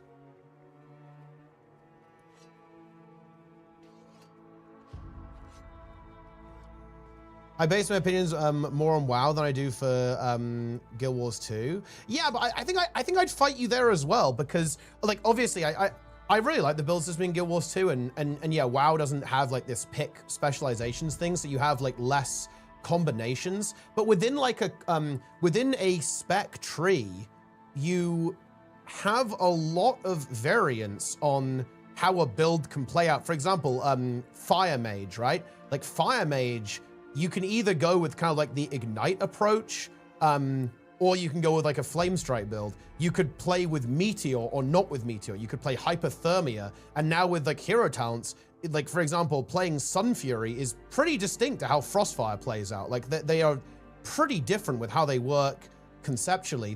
Like obviously one of them is gonna be better than the others, obviously. Like there's going to be like this is the build that like does the most DPS, but that actually can be situational, by the way. Like there are definitely situations where like, okay, well this build is the build you play in Mythic Plus, this build is the build you play in Raid, this build is the build you play when you need to do a single target fight with cleave as well. Like I guess I would actually kind of disagree here as well. Like I think it's not really the case. Like, and yeah, obviously if you play only the optimal build, then you're essentially limiting your build diversity to one build. But there's actually a lot of different options that you could play with that won't be optimal.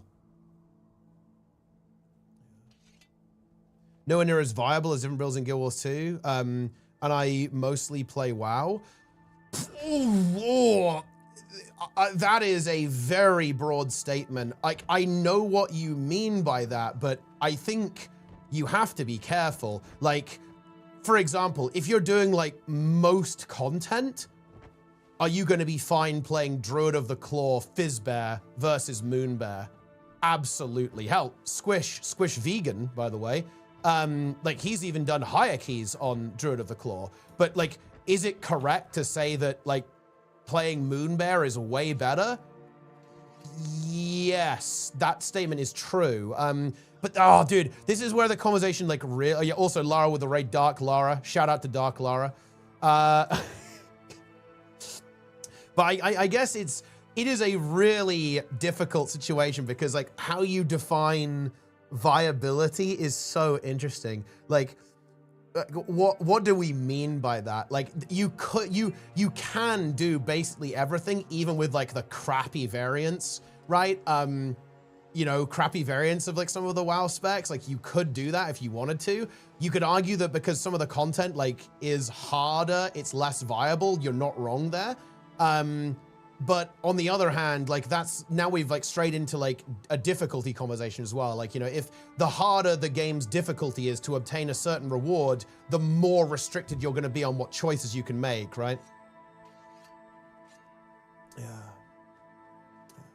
I don't want to derail the conversation, but look at what game Green is playing in VIP General. Oh, wait, hold on. Let me take a look. Also, wait, have you seen this comment actually?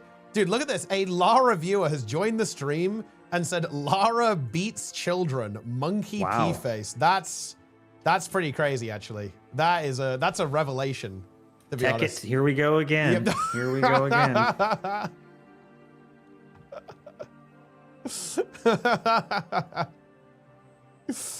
Oh man, that's funny. I can believe Green is playing this game, but simultaneously I can't believe it. Wait, let me scroll down. What have we? I'm being pinged. What is happening? Wait, someone's pinged me in general. What do they want from me? Oh, it's about OnlyFans. Yeah, okay. Wait, what is this? Wait. Wait, 5 hearts under one roof? I don't know what this is. Wait, do you know what this is? What is this? It's a harem dating sim. Oh. Where you have to juggle five girlfriends that live in your house. Wow. I mean, that's not going to be easy. It isn't easy. It's a sticky situation. Yeah. Because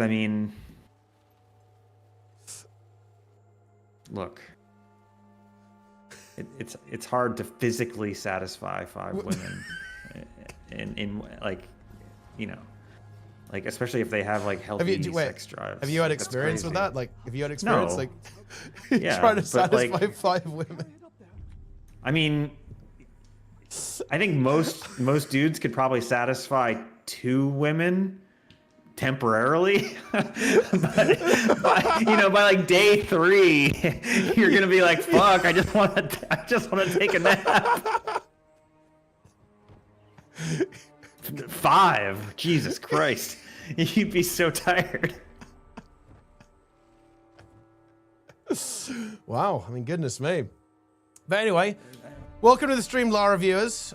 This is actually a very normal topic. We've been, look, it's actually only got weird very recently. Like, to give you guys a bit of a recap, we've been talking about very interesting things, like specifically information communication when it comes to balance and benchmarks and stuff, and I guess like how people interact with that, and like how the social ramifications of essentially the metagame existing. Like, it only got weird when you guys showed up. So actually, to be completely honest with you, like, is that a coincidence? I'm not sure if it is. I feel like, Lara raised the stream because she wants to see weird conversations happen. I've actually, yeah, exactly. Maybe you guys did make it weird. Yeah. It's weird how Lara viewers trigger those discussions. And dude, look, previously Lara viewers or Lara raiders did activate discourse, right? It's happened. I've seen it happen live. I feel like they're very positive the entire time Lara's streaming, and they're like PMA and they're like, very, but then Lara raids anyone else and they're like, oh, I can finally let my hair down and be, be a little edgy. Yeah. Be a little toxic. Yeah. And finally express myself. Yeah. Yeah, they have to unleash. The onion farm. They're like a pet that has to zoom before they poop, and that's their ritual. Well, I guess that my point with the benchmark video, like, I think like the whole raid benchmarks thing, it's a red herring. I think all of this comes down to the anxiety of being forced or judged for playing a certain way or not wanting to play a certain way, in my opinion. And also the anxiety of potentially not being able to find people who want to play that way because there aren't, because everyone agrees with this one playstyle and they all go with that. I think that's where all of that comes from. That's where like the discontent actually emerges from, essentially. And that is interesting, I think. What video are we talking about? There was a video made about benchmarks and how they're all a lie. Like, that is what's going on there, guys. The benchmark is fake news. Don't actually simulate raid fights. The builds, they're optimizing the wrong types of gameplay loops and damage profiles. I think that is actually extremely minimal. It is true that you can quote unquote game the golem numbers, like if you could like squeeze in a burst right at the end. But I'm not gonna lie, I think that's completely irrelevant. Like that is just no. Like that. I mean, that's VPO just, even made a good point that like the fact that we benchmark out of tradition on the 4 million HP golem is probably not correct. We should almost certainly be benchmarking on the 1 million HP golem at this point. Yeah, because it's too slow, right? Like, because fights don't last that long. Fights just don't last that long. Yeah, if you play like some berserker builds that have really tight berserk uptime, you know, it can be hard to keep, like, you have to play kind of perfectly to keep your berserk for the whole golem rotation. But in an actual raid fight, it's almost never a problem because you get phases with downtime and stuff. Yeah. Or the fight's just that short now, like Mersat Overseer, which is like less than 60 seconds. Wait, for any new content that comes out, you have 10 trinkets. Almost every meta build will only give you 2 or 3 for high content like Mythic Plus. If you want to top the DPS charts. I'm not gonna lie, in that is one, depending on how you're talking about that isn't true. I'm not gonna lie, like if you want to like do top DPS in like a weekly +10 or +12, you can honestly play whatever you want and top the meters. But 2, if you're talking about like which one is going to be optimal, the exact same scenario is in Guild Wars 2 as well, yeah? Like if you want to do top DPS compared to actual good players, you are going to need to play like a quote unquote optimal build that's using like optimized stats and optimized relic, optimized runes, optimized everything. Like the situation you're describing in WoW is precisely identical in Guild Wars 2. But that's actually that's not really an indictment on Guild Wars 2 or WoW. That's just, I mean, I know this is going to sound weird. Maybe this is useful, but at the end of the day, MMOs and video games in general, they're just abstractions for numbers, right? Like everything that you're seeing on the stream right now, it's just numbers. Like this character, Frugal Fighter, does not exist. Like this character is data. It's zeros and ones that's stored in a database, and everything about this character and everything this character does is just a number. Like how much damage it does is just a number. Like all of my inputs ultimately tell the server numbers are happening, and then the server does something with those numbers. That's all this is. And just like numbers, some of them are going to be higher than others, right? Like and because of the way that all of these games work, and this is every video game that exists, is that in order to achieve a certain outcome, there will be a series of numbers that will give you your desired result better than another set of numbers, if that makes any sense. So I don't know, like I find this conversation weird because it's almost like, it almost sounds like we're trying to reject like the very concept of what these games are, which is just number simulators. They are just number simulators. And actually, I shouldn't say just, because I think it's actually remarkable that you can do this with numbers, right? Like we've created this like beautiful work of art. And yeah, if you strip it down to its absolute bare bones, all of this is not real. Like this entire world is just numbers. My camera position is numbers. My character position is numbers. Like everything here is just data. That's all it is. But on the other hand, it's kind of remarkable that that's the case in a marvelous way, right? Like I look at that as incredible. The fact that we have been able to create something like this out of, zeros and ones, right? That's incredible. Also, B-Boy Cube with the raid. Yo, dude, wait. Her B-Boy Cube got ejected from a pug today. Wait, did he actually? Hard. He got kicked? Yeah. Old Lion's Court, he was slacking and got booted incredibly hard. Oh dear. Wait, so it was like was it like a low DPS scenario? You know what they say? You are the problem. The commander identified B-Boy as the problem. Maybe it was a misidentification. Yeah. But nonetheless, someone had to bear the brunt of the fury, take the blame. Yeah. breaking it down to just numbers is extremely cynical. I don't think it is actually, because that's not really, well, okay, I can understand how you think that, but that's not really my objective. My objective was to point out that you can't expect there to not be an optimal set of instructions you can give to the video game to generate a certain output.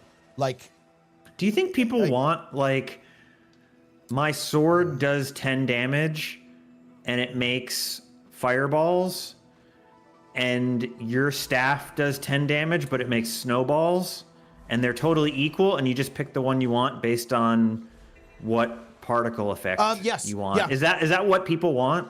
Like, yes, essentially? it is kind of, yeah. And I actually really relate to this. I think this is actually, I understand this perspective. Me and Sneb had a conversation like this a very long time ago. And yeah, I think there actually is a slight dislike of choices having consequences in RPGs. People want to take the choice purely for the aesthetic or identity value that they ascribe to that, like what it says about them. So purely cosmetic, purely identity. They do not want the choice to have any gameplay ramifications.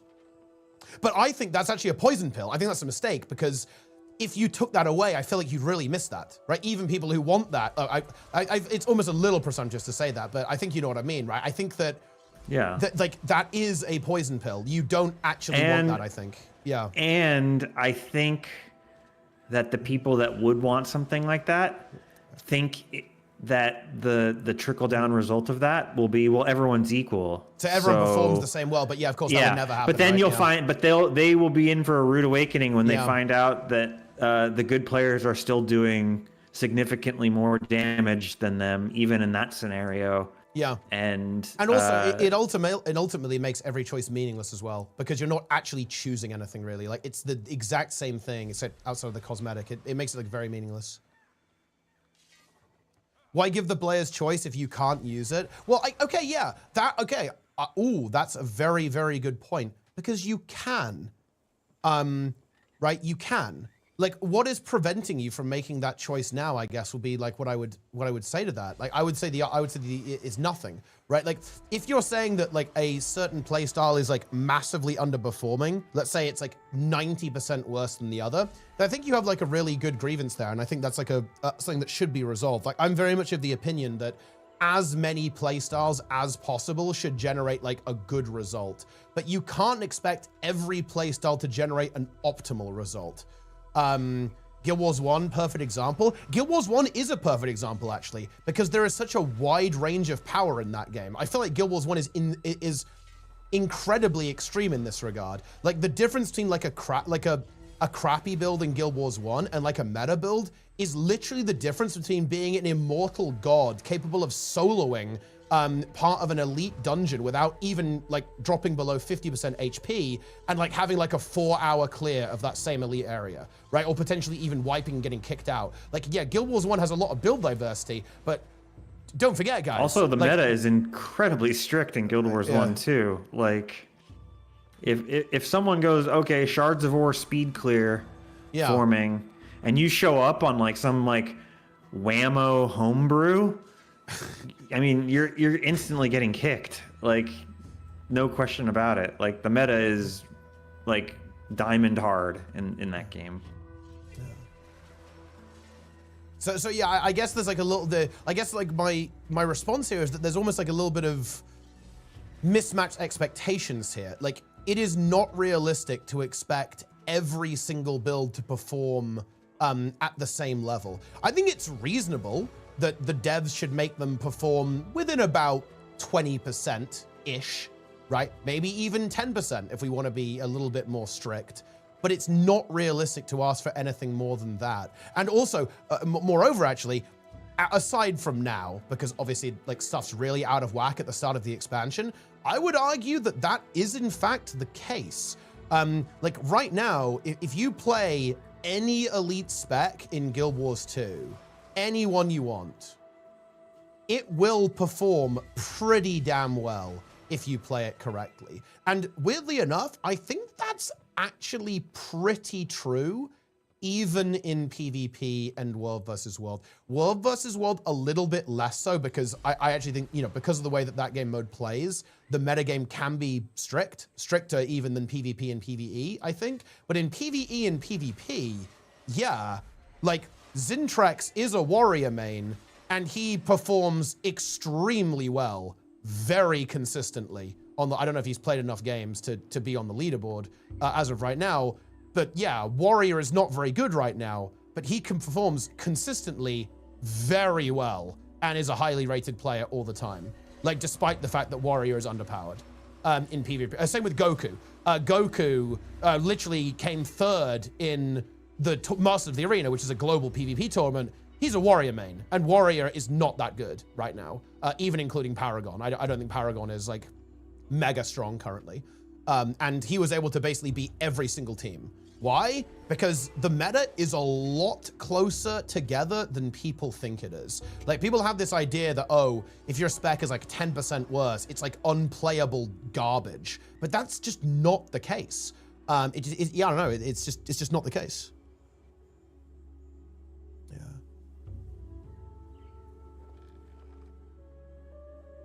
See, I really like claims like this because I actually challenge the factual claim here. And that's my favorite thing to do because I feel like that's the easiest to resolve. Like, I think the claim here that I'm challenging is stuff is so out of whack, you cannot have that choice. I think that is incorrect. I think you do have that choice. It's just that sometimes that choice might come with a reduced potential in output, but that's fine. Hell, dude, look, I should know, by the way, you know, I'm a really big Necro enjoyer, right? I've played Reaper when it was literally 29k DPS. It was like dog shit, right? Unironically. And I played it because I liked it. And hell, I even have a series on my YouTube channel called, like, what is it called? Like the Pug Power Reaper Challenge, where I go in on an ult and get top DPS a lot of the time on Power Reaper in exotics, right? And when Power Reaper was genuinely actually quite bad. And of course, I'm very well known for playing Scourge as well, in a similar way, where Scourge was not considered very good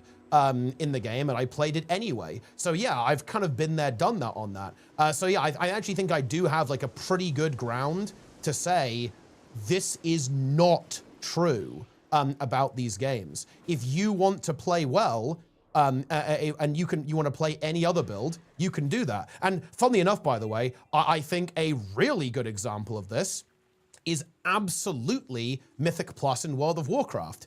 And I'll use Squish as an example because he mains Bear. He loves playing Druid. He plays it every single season, even if it sucks.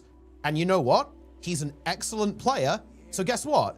He does really well every season, right? Like, even when his spec is actually quite bad. And funnily enough, he's not the only example of this. There's a lot of players who are like this, who they really like their one particular spec, and they choose to play that, even though it is actually, in some cases, significantly weaker than the alternatives. But they play well, they understand their spec, and they perform well as a result of that.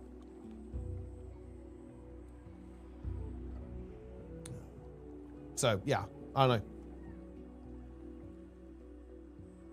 know. When the leech DPS builds are doing less than insanely high utility builds, I mean, that's like another, like, yeah, that's definitely like another pillar of imbalance that does happen. And yeah, should be addressed for sure, yeah. Like, I think in general, this has been a problem in Guild Wars too. Like, glass cannon builds have just not been that good. During the raid tournament you had, your guild did well on non-meta group setup. Yeah, dude. So, the ARP, dude, the ARP run from Salt was insane because they just played safe strats, safe comp, double healer, right? Like, and just didn't die, and they did really well. They're fucking based, right? I don't know. They just played the game. I don't know what to tell you.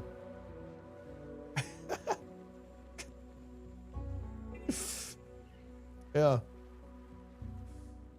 So I don't know, like, because the thing is, I was talking to a YouTube chatter, by the way, guys. I think this is a very commonly held opinion. And to be clear, Aravana, I actually have sympathy for you. I don't have any resentment or anything like that. I don't think you're stupid. I don't think you're a big dum-dum. Like, I I want you to feel like you have the freedom of choice to play the game in the way you see fit. Because in my opinion, you do. And I want to understand why you think that you don't. And basically how I can express to you or show you in a convincing way that you do. That is my position. How do you not get burned out by the game? Well, we just have discourse here. This is the discourse stream, and we have a lot of it. We have an almost unlimited amount of discourse. I guess another question, and for not just necessarily for the person, because I don't want to pick on the person you're talking to, but for anybody that shares that sort of vibe, is like, do you want to, like we're telling you that you can pretty much play within reason any spec and do well on it in the game. I mean, do you want that to be, do you want to believe that, or does it make you feel better to just think that your spec is bad and it's holding you back? Because I think there are people that would like to blame the spec and rely on that. You know, like, because if your spec is actually good and you're still performing badly, well then what's the common denominator there? And I think that, you know, you got to kind of come to grips with what you actually want.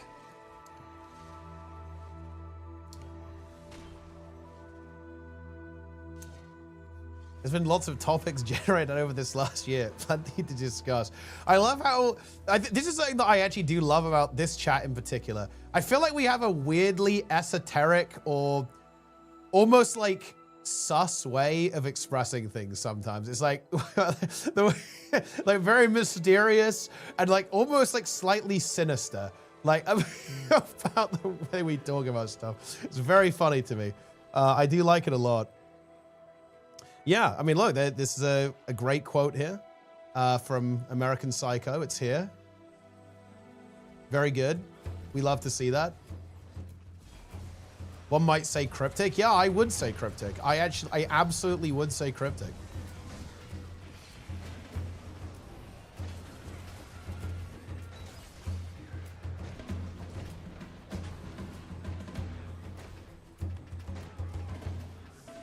Kermit Gape? Why do you guys want Kermit love Gape? Kermit Gape. Wait, Kermit Gape is the meta, dude. I'm trying to tell you. What would you use? This is like Kermit all Gape the for? big streamers have found Kermit Gape today, and it's like spreading like wildfire over Twitch. It's the hot emo right now. Okay, look, we can enable Kermit Gape then. Like, but what would you use it for though? Like, what would be the? I mean, you could put cone Kermit Gape. Like, yeah, you can have like you know, any sort of like object followed by Kermit Gape. Yeah, is a good one. Yeah. Okay. And we've got some potential then. Okay, right, we can enable it. Yeah. I think Awesomeness has permissions, so it's actually within his power to enable Kermit Gape. Do it. Let's see if he does it. Yeah, lick R Kermit Gape. Kermit Gape. There's options. Yes, it's enabled. Everyone refresh. Do this forever. Thank you. You've given me a great story to tell the young ones. There we go. Pretty good. It's there. We now have it.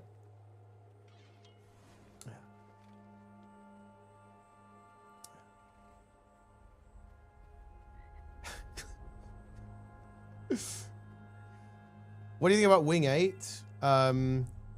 I can't be fucked to bench progress CM these days. I can't but newer content is unfriendly to non-meta builds. I think it's more that when there's something difficult, people go, and this I think this is a very interesting function in my opinion. Of, it's win percentages. Yeah, I think it's because it's so. I feel like it's because it's so easy to re-roll in this game. It's like, this is the strat that works. This is the comp that works. Why wouldn't you play it? right? Like, I think that's basically like the mindset. Like, for example, like I'm probably gonna end up like, oh, God help me, okay, doing Ura CM with LCM with Plenix, and I will not step foot in that group unless we are playing like whatever the fucking meta comp is. It will be like double Spectre, double Chrono, 4 Willbenders, and like 2 Evokers. And I will not do a single pull unless we have that comp. Because why would I? Why would I not play that comp, right? Like if like that's what's available, like that's the strat, that's the way to go, then why would I not do that, right? If that makes any sense, right? When content's on farm, like if you're gonna go like do a Gorseville pug, you know, whatever the most optimal classes on Gorseville, it's probably Amalgam right now, or maybe Evoker stacking. Like going from that to like all Reapers for your DPS lowers your percentage chance. You know, it lowers your win percentage from like 99.9% to 99.8%. You know. When you're doing like Ura LCM progression, going from whatever the meta comp is to like just some random trash lowers your win percentage to like 0. So there's just a big difference when it's actually challenging. Yep. So in general, when you have harder content, the more people are going to want to kind of go with like the best possible strat, right? It's kind of the nature of just... the nature of things being non-free, I guess.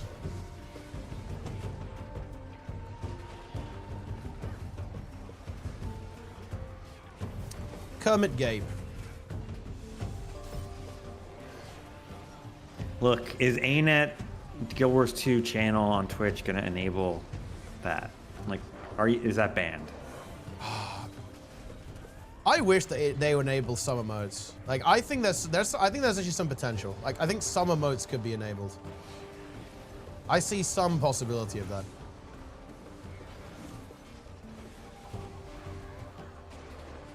Wait, has ArenaNet got over their distaste for frogs? I think they have. Oh, wait, wasn't there like a recent series where like frogs were getting banned though again? Or am I misremembering this? That was happening. Yeah, I believe there actually were frogs that were being removed. I'm not sure what the context was though, and like which frogs it was.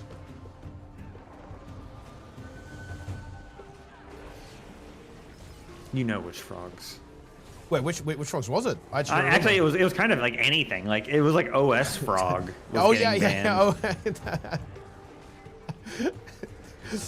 OS frog was not allowed, guys. It is an illegal frog.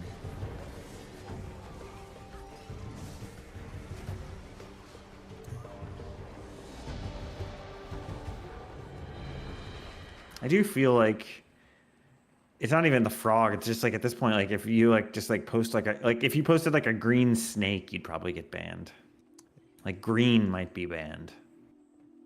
Maybe what I'm asking is not ever going to be a thing, which is to have all options, not just viable. There is no meta. Okay, right. See, that is a really good question, and. Well, we sort of talked about that with the, you know, the sword that does 10 damage, but it's fire, and then the other sword that does 10 damage and it's snowballs. Like, yeah, that's that. I guess I would wanna explore that a little bit, but I would feel pretty confident. Broadly speaking, yes, there will always be a meta, right? There will always be a meta for multiple reasons. Like, one, the meta generally centers around things that work, but also, and this is a really important component actually of metagaming, is that it works socially as well. So having something standardized, like, okay, we're gonna go into a raid and we have Q DPS, A heal, 3 DPS, that concept is really useful from a social perspective, yeah?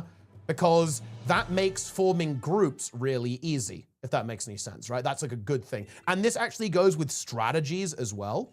So, for example, having a meta strategy for a boss like a Handkiter on Demos, it standardizes how you approach that encounter and again improves the ease with which you can actually apply and find people to play on that content. So will there ever not be a meta game? No, I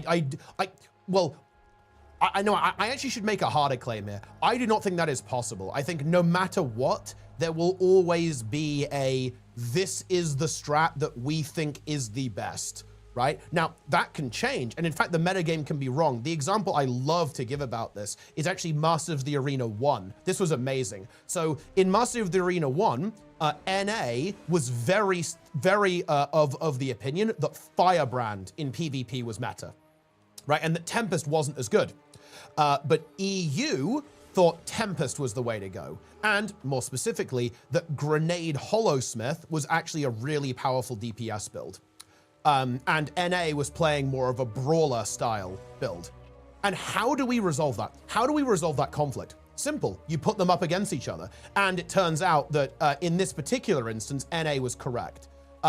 EU was correct. Tempest was actually much better than Firebrand, and Grenade Hollowsmith was much better than kind of this Bruiser Hollowsmith, as it turns out, because it was tested. Those players played against each other, and that time around, EU came out on top. And as a result of that, the meta changed. But what's really interesting to note about this is it's not like Grenade Hollow and Tempest didn't exist before then. It's just that people hadn't realized they were optimal, right? And like, what does this mean for you or I? Like, if you want to prove that your playstyle is good, you can do that. You just have to go out and gather evidence, right? You have to go out and gather evidence, play your build, and show why it's better, right? Show how it performs in a particular way that will, that will yield good results, right? All that kind of stuff. Like, all of this stuff is possible. Like, that's how the meta ultimately changes, is because we have this ability to, figure out new stuff.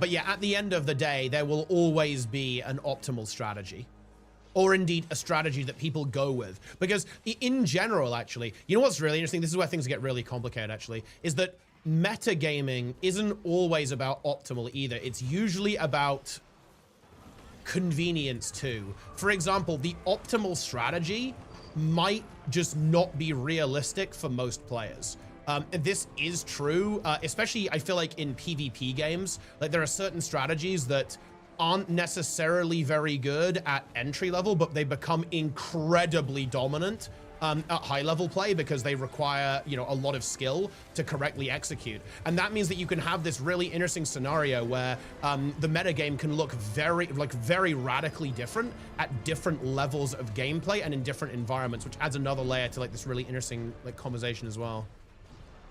And yeah, you're absolutely right, newbie. Yeah, this is not a Guild Wars 2 thing. Like, this is an everything thing. Look, hell, you could even apply this to real life. Like, for example, I used to train swimming, and guess what? There is a meta game in swimming, but more than that, actually, there's a meta game in how to train for swimming, right? It's more than that, and you'll see this a lot. Within sport, right? Like, we compared to, let's say, 50 years ago, we have pretty different ideas about sports science and like how we think about training and how we think about injury recovery and nutrition, right? And all sorts of different things, right? Like, so I guess I do have bad news. The bad news is that everything has a meta game. Literally everything has a meta game. In some sense of the word, right? Yeah, I don't know. Yeah. Yeah, it is true. Even single player games, absolutely, yeah. There are meta builds in single player experiences too. Like, well, I mean, hell, speedrunning, right? Speedrunning is 100% a perfect example of this. They're like, players dedicate their lives to, okay, what is the actual fastest way to accomplish this objective within this game? Like, there is some way to do that. And again, like, this is what I mean about the numbers thing, right? Is at the end of the day, if you have some kind of metric you can measure the performance of a strategy against that metric. If you're speedrunning a game and your strategy is able to complete the game in 10 minutes and someone else's can only do it in 11 minutes, then your strategy is superior for accomplishing that specific objective. Now, of course, you might have different metrics that you can measure them by. Like, I don't know, maybe you care about how much currency or how many points you score while you're completing the game, right? But again, that's like another metric that you can compare, right? But yeah, I don't know.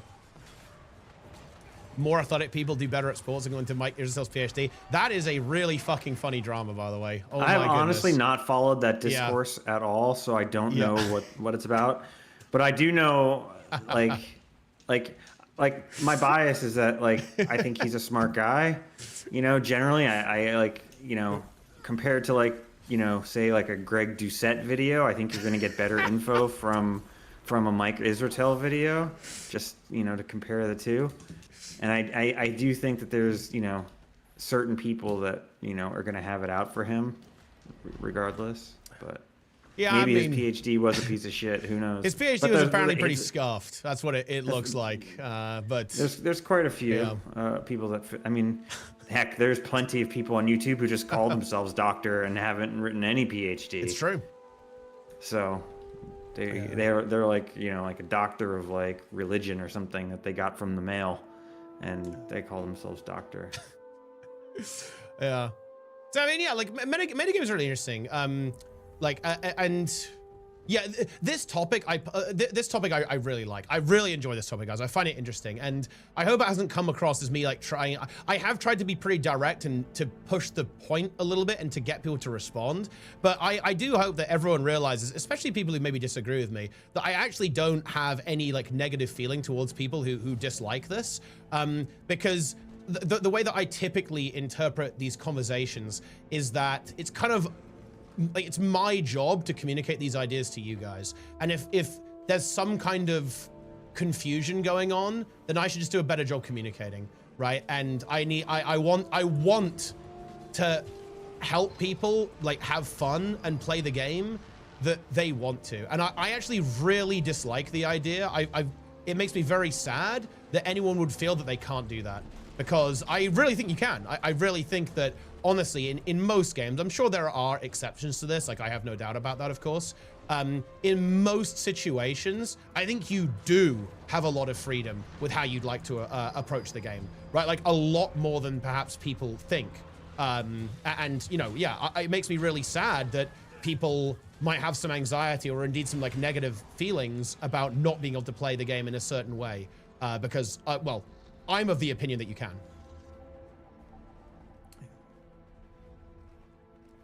Dude, that is some deep lore there, awesomeness. Like, that guy is, he's something else. That guy is, Who are we talking about? Do you know who JF no, I have is? No idea. Honestly, you don't want to know. Like, he's from, are you familiar with the term internet blood sports? No. Do you know who Andy Warski is? Thankfully, no. Yeah, he's from like a very weird arc in like internet debate history, basically. Like, very weird. Okay, like on it, like weirder than you're probably thinking, to be honest. Yeah. Yeah. Very interesting stuff.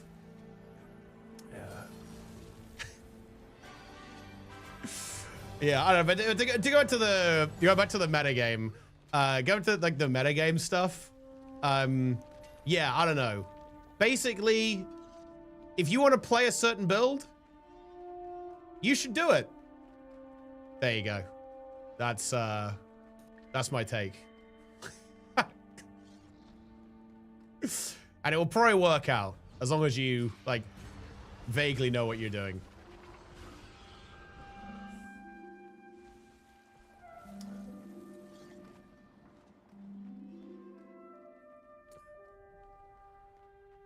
I wouldn't have offended with your opinion. No, absolutely not. Look, I actually really enjoy these conversations, and it's actually very, like, I really appreciate you responding here, actually, Aravana 10, because it's actually really difficult to actually talk to people who feel the way you do.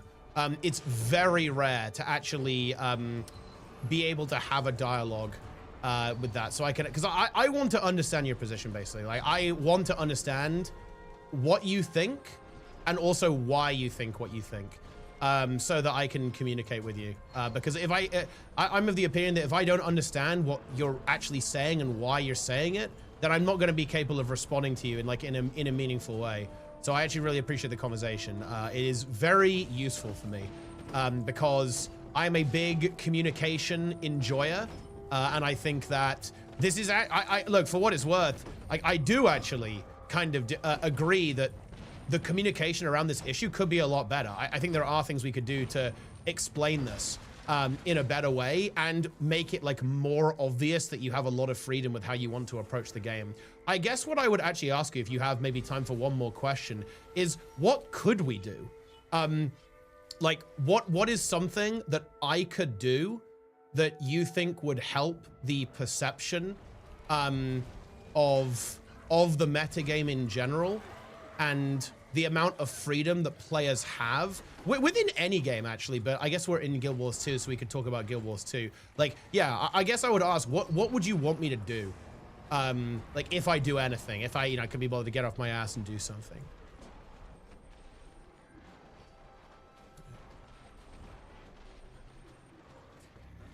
Perception police. Yeah, I mean, Awesomeness is the perception police. This is well known that he is the perception police.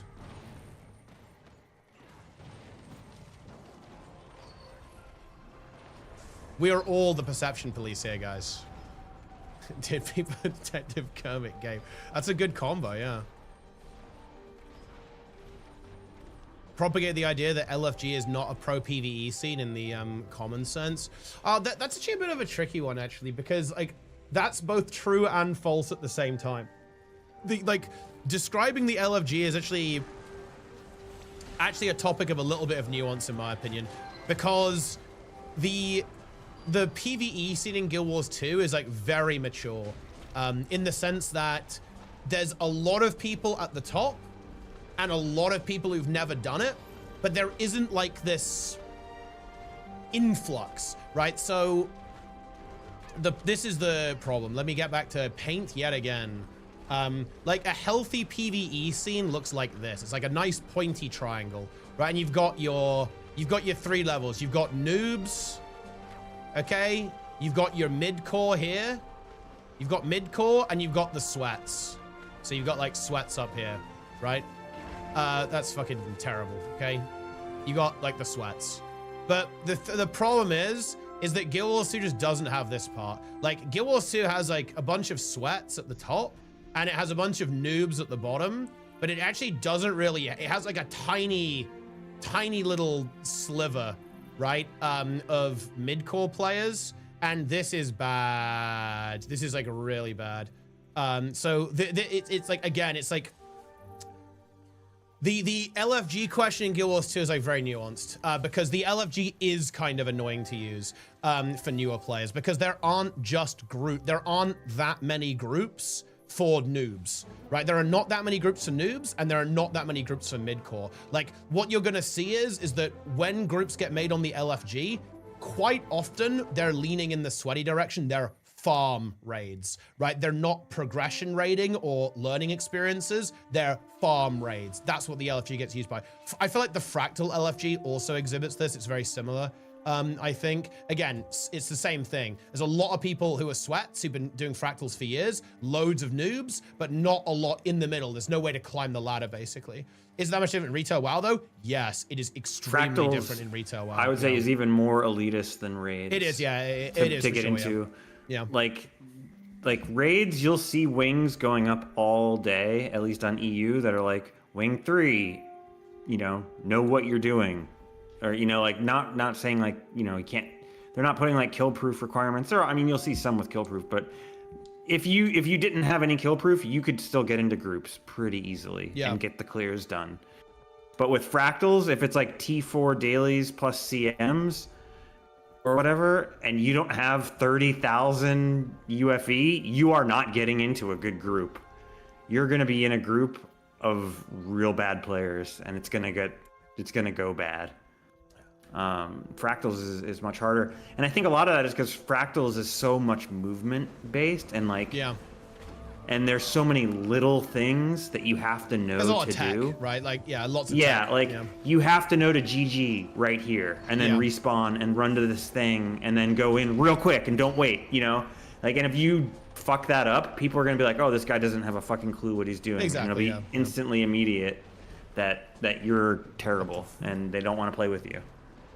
And especially because it's also, the strats are so like refined that they're tight, where it's like, oh, you didn't know you had to CC here. Well, now we don't have enough CC to break the break bar, because like everything's tuned so tight in terms of like the strats that now we can't break the break bar, and the whole thing falls apart, and it's your fault. So yeah, Fractal is definitely harder to break into. Indeed. I don't really know, I guess because the meta's been around, I basically, since the beginning, why would be something people would want to fix? Well, okay, but here's the thing though, like, there isn't anything to fix, that's the thing. Like, I'm asking you what do you want to fix? What do you want to change? What would be, like, the desired outcome, for you to have, like, within the game, essentially? Like, what do you want? I'm asking you what you want, basically. Like, what do you want? What does that look like? What does, like, your version of the game look like?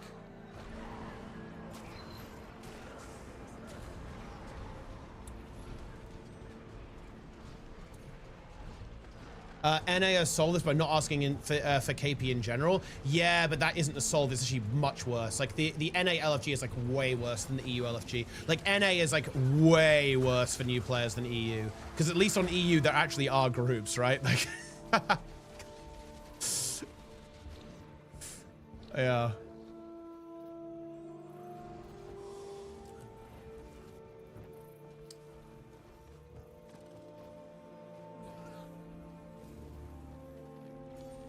But yeah, it is tricky. And it is true that the other end of the nuance is that because there are loads of noobs, if you make a group, you will actually have noobs flow into your group. Like, you will get people in your group, right? But that that does require you to take a step, and that then brings you to the whole conversation about the com tag and how it is really bad that in order to run a group in Guild Wars 2 for a raid or a strike mission, you have to pay 300 gold up front, which is a very good investment. But should you have to pay gold? Because, okay, I always bring this example up. Guys, imagine if you had to pay 100,000 gold in World of Warcraft to make a party. That's how Guild Wars 2 is. And I think everyone here would go, wow, that would be completely insane if that was the case, right? Like, that would make absolutely no sense. And you're right, it would make absolutely no sense, which is the point.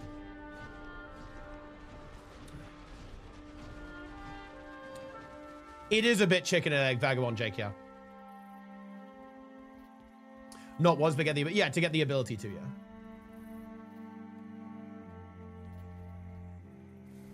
I think part of the problem is just that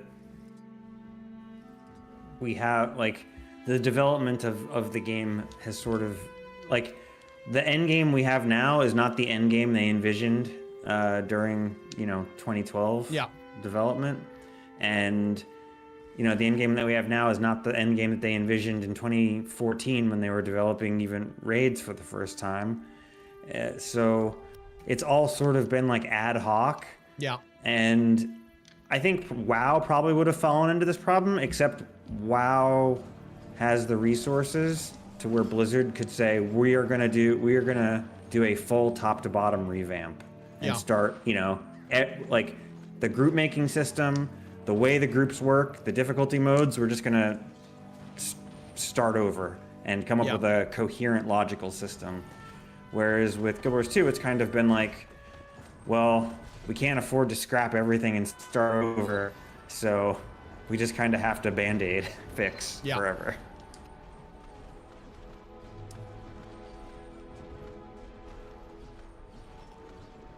So it's definitely tough. It is very, very tough.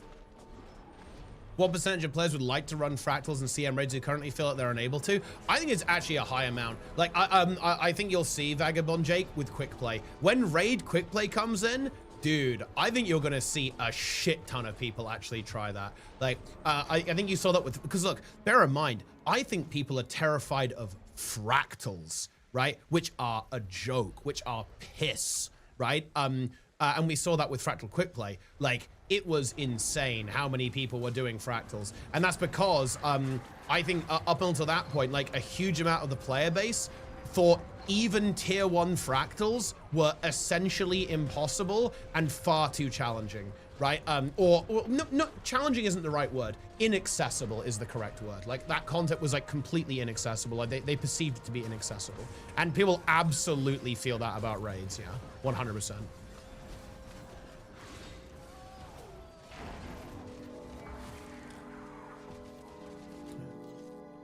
What is the forbidden one with the most stability access? Feels that will be useful when raid quick play comes around.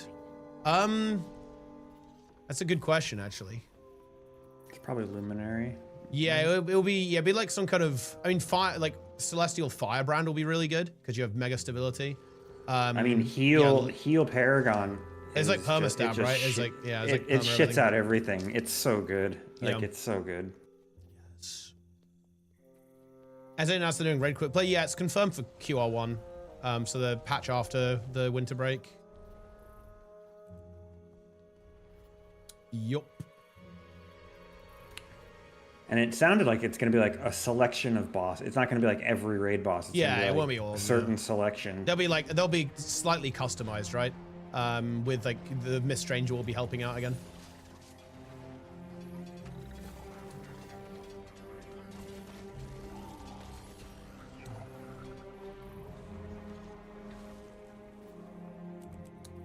So there's a lot of stuff there, guys. It's all good.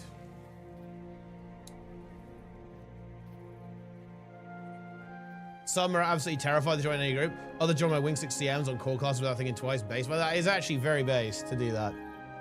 Yeah, I don't know. Like, dude, I honestly feel like a lot of this psychology must just come from bad experiences. And funnily enough, I think it has probably come from bad experiences in other games. Okay, because... Okay, do you know one of the really bad things about WoW? I will tell you guys one of the really bad things about WoW is that in that game, you are a disposable, worthless cog in a machine, okay? Like, if you are not doing your job, you will be discarded and displaced and like replaced instantly. And I'm obviously being a bit hyperbolic there, but that gets the problem across. Like, there's a reason why people leave groups pretty quickly in WoW. Why? It's because you can join another one immediately. It's very much a suffering from success angle. And I admit that I do this, by the way. So if I'm in a heroic pug and we're on the end boss, I know if this group is gonna fail or succeed within like 2 or 3 tries, right? Like, I've been here, done that. I know if this group has what it takes. Why on earth would I stay in that group if I am not confident it's going to succeed when I can leave, apply, and be in another group within 30 seconds? The answer is I obviously wouldn't. I don't fucking know these people. I have no social ties to these people.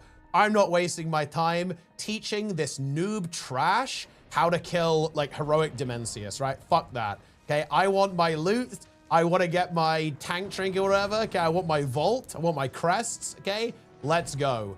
And the thing is, this obviously leads to problems where if people are performing badly, and it's very obvious when you're performing badly in World of Warcraft, you'll just get dropped. Like, if you're not doing well, you will be just removed from the group and replaced by someone who's better than you. Like, that happens a lot because it's very easy to tell when someone's doing badly, and it's very easy to replace people as well.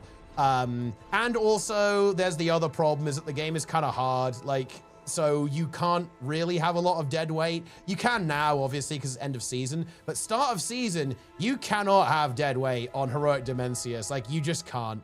And that is obviously a problem. And obviously I think people have that type of experience, and that I can understand that being like a really big turnoff. for a lot of players, right? Like a lot of people play games, they want to have fun. They don't want to, they don't want to have that experience where they're performing badly and they just get cleansed from a group. Yeah, I mean, yeah, it is. It is rude to suck at Warcraft. And if you're bad at WoW, people will treat you like you're being rude. Like that, because in a way you are being rude, kind of. It's funny. Yeah.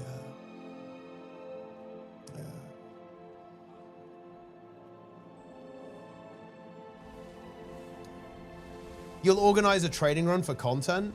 I mean, yeah, sure, yeah. I mean, look, you know, I do help my friends in WoW, right? Like, you know, I help people get their mythic clears. I help people do heroic and so on. Like, one of the things that we try to do is, in my guild at least, is that everyone who helps us, because we have people who help us with our raid clears who aren't necessarily on the mythic roster, we guarantee that they kill heroic week 1, so they have ahead of the curve immediately. Like, I'm not anti-helping people, but that's mostly because I have like an actual bond with these. I know who these people are, right? I have respect for them, and like, you know, like I have a social contract that you know, we're gonna help them out, right? And we're gonna play together as a group. You know, I like these people; they're my friends, right? But it's different when it's like, okay, I'm not fucking wasting my time, bro. Okay, get me out of here. Get me out of this like Demencius pug that's like not gonna kill it. Well, and I think that's actually another really key thing. It is very uncommon to be in a Guild Wars 2 pug that will not be capable of clearing the content. And I think that's like a key difference actually between WoW and Guild Wars 2, is that it's actually kind of common to be in a group that will not be able to win in WoW. It is very uncommon for that to be the case in Guild Wars 2. In fact, I think it never happens. Like, well, nah, that's silly to say, but it is extremely uncommon. Like, the content that gives you the reward is just not that hard. So people have this idea that, oh shit, like this is gonna be really difficult. We might not be able to clear this. And like, oh, what if I'm the problem? What if I'm the player that prevents this group from being able to clear this content? You know, understand that being very anxiety inducing, right? Like, that obviously makes a lot of sense. And I think a lot of people coming from WoW have that expectation because again, like if you're in a heroic pug, there is a chance you can't kill the end boss, right? Like, I would say that the comparison is like pugging HTCM, to be honest, is like, okay, you might not be entirely confident that you're going to be able to clear this, right? Like in a pug, obviously, or like, you know, Kining Overlook CM. It's like, oh shit, can this pug do this? That's a good question. But like, and people take that mentality into like normal mode strikes. I'm sorry by dragons calling me champion. Orin never left. She went to Azeroth. True. At least it's not Magni. It's Alex Straza this time, I guess. All right, I'm going to bed. Hey, good night. See ya. Good talk. I just started Guild Wars 2 last weekend. All I've done is the random 80 quick queue fragils. Yeah, it's high tier actually. Not knowing what's going on and what is actively during the game. People are typing out in say what to do. It's been great. I'm not gonna lie. I think people don't do that in LFR, but they definitely do that like in people 100% do that in like normal and heroic for sure. It's funny actually. In my opinion, LFR is like no joke the most fucking toxic part of WoW raiding. It's actually so funny. Like I love LFR. It's so funny. To be honest, it is so fucking good. This is a raid now. This is like world PvP.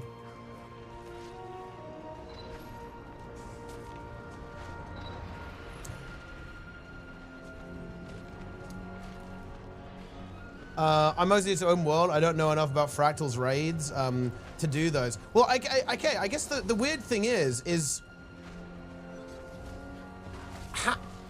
I guess what's weird to me here, like Aravan, it just sounds like none of this even affects you at all, right? To be very blunt about it, it's like, why do you care about the metagame? Like, if you don't do any content where the metagame is relevant.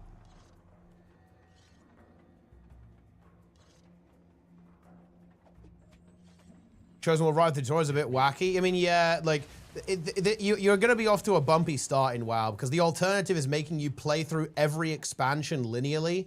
And, bro, I don't even know how long that would take. Like, it would take a very long time.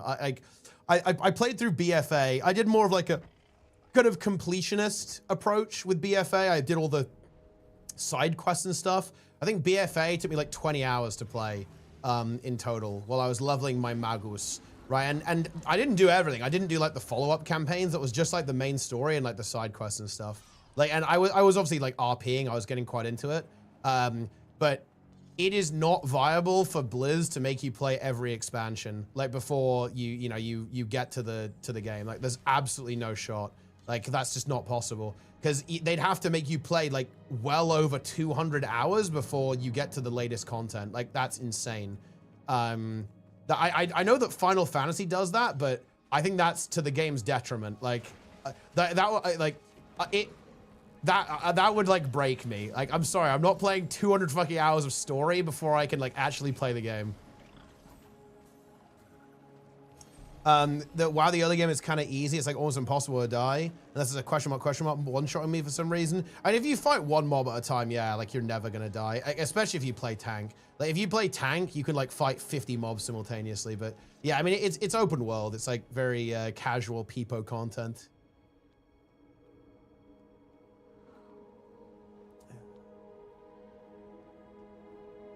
Classic WoW in general, the difficulty means kind of breaks the measurement. Oh yeah, no, I know what you're saying. Like, it really does. But that's actually, in my opinion, that's why Mythic raiding is so good. Dude, I don't think I have, I don't think I have ever been more immersed than Echo of Nelthari in Mythic. Like, that was like a life-changing experience, because the music is like synced up with the different phases. You have this massive crescendo in phase 3. The voice acting is insane. The fight at the time was really hard for us. It was like absolutely owning us so hard, like over and over and over again, right? Oh God, it was so good. Like, it was such an immersive experience, right? Like, and but that was a big part of it because of the difficulty, right? Like, the difficulty was so brutal. Like, it was just fucking us over and over again. Yeah. Same with Dimensius. Like, I found Dimensius to be mega immersive. I don't think I've actually been, it's weird. The War Within and Visions of Eternity, I don't think I've been more engaged with the story in any MMO since those two games. Like, I was very engaged with the War Within story, actually. I thought it was really cool. Like, a bit scuffed and in some cases like nonsensical or weird, but very engaging, especially Dimensius. Like, Dimensius was insane. Even though, again, it is almost like a nonsense thing. Like, it doesn't even, I'm not even sure it makes sense in the lore. I don't even know, guys. But it's epic, right? And the fight was crazy, like, especially phase 3. Like, when the music kicks in on phase 3, it is unreal. And the voice acting is spectacular as well. Rip more so with the private servers. Essentially, the procedure system feels nice and keeps all content relevant for WoW servers. Leveling all serves no person niche and people enjoy it. They should rotate remix seasons for leveling. Make it a fun OP to get level cap. I mean, I think that they're trying to do this with like the Prey system. They're basically adding like world levels essentially from like remix. They're testing out kind of like ARPG inspired. So I think that's pretty cool. But I mean, you can already kind of do this. I think you should just be able to. I think, honestly, they should probably just, I think they're a bit too restrictive. They don't let you do chromie time until after you've leveled your first character. Is that a mistake? That's a good question. I don't know. I think it's kind of cool that, I think it would be cool if you could like pick what expansion you could level in from day one. That isn't the case. I think you have to do it normally through Dragonflight once first, which is interesting, I guess. Why do people say Guild Wars 1 is not an MMO? I mean, I guess it depends on your definition. Like, I think I would consider it an MMO. I think I would anyway. But it's obviously like, it's not like full open world. But in my opinion, look, you do group content. It has MMO style combat. It's got player interaction with trading. It's got an economy. For me, it checks all the boxes. I'd say Guild Wars 1 is an MMO, right? Like, I'd say it is. I don't know. It's not something that I'd really argue about that much, I guess, because I don't care. But if someone asked me, I would say it's an MMO. Because yeah, sure. Is it full open world? No, but in my opinion, it's like very player interactive. Like, yeah, I wonder if people would feel that way if like Henchmen didn't exist. I feel like Henchmen is what maybe puts people onto this idea that it's not an MMO because you can like play with the AI and stuff. But I think I'd call it. think the only massive part of it is the market system. I don't think it matters much, though. I mean, I guess so. But I mean, I feel like there's like, it's a big world and, you know, it's all connected, right? And like you can play with different people and go out there and adventure and stuff and do dungeons. Feels pretty MMO-y, but I mean, I'm not gonna lie, I don't really care that much. Story mode raises part of leveling, so you get the experience of the entire matches. Oh, that's pretty good actually. That's kind of nice.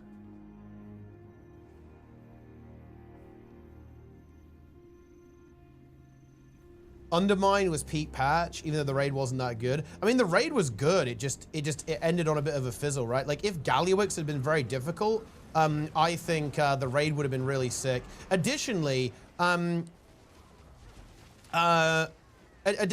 would say that Galliwix's design was actually really exciting because it was like not obvious how that fight was going to work. It's completely different to how it was in Heroic. I think that's actually insanely based. Isn't Diablo and MMO by that metric? I think you can make the argument that kind of is. Like, I would say that, you know, like, yeah, ARPGs are a bit MMO-y. Yeah, absolutely. To an extent, because they have that level of player interaction, like everyone's playing in the same world. Like, ARPGs maybe a little bit less so because they're not very focused on co-op, but then again, neither is RuneScape. Like RuneScape is not very focused on multiplayer gameplay at all. From most people's perspective, RuneScape is a single player game, right? So this is gonna sound kind of weird, but I actually think that MMOs being multiplayer is not even like necessarily necessary. Who is this player? This player is following me around. They're also very specifically targeting me, and they've removed their guild tag. This is all very sus behavior, guys.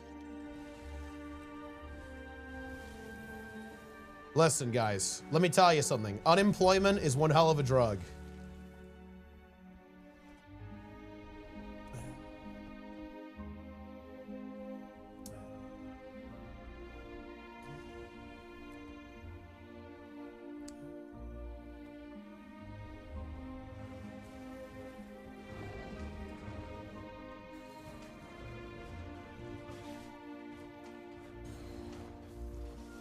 He'll come back only if I kill you. Well, look, I'll agree to feed if he uses my referral link. Okay, that's the deal.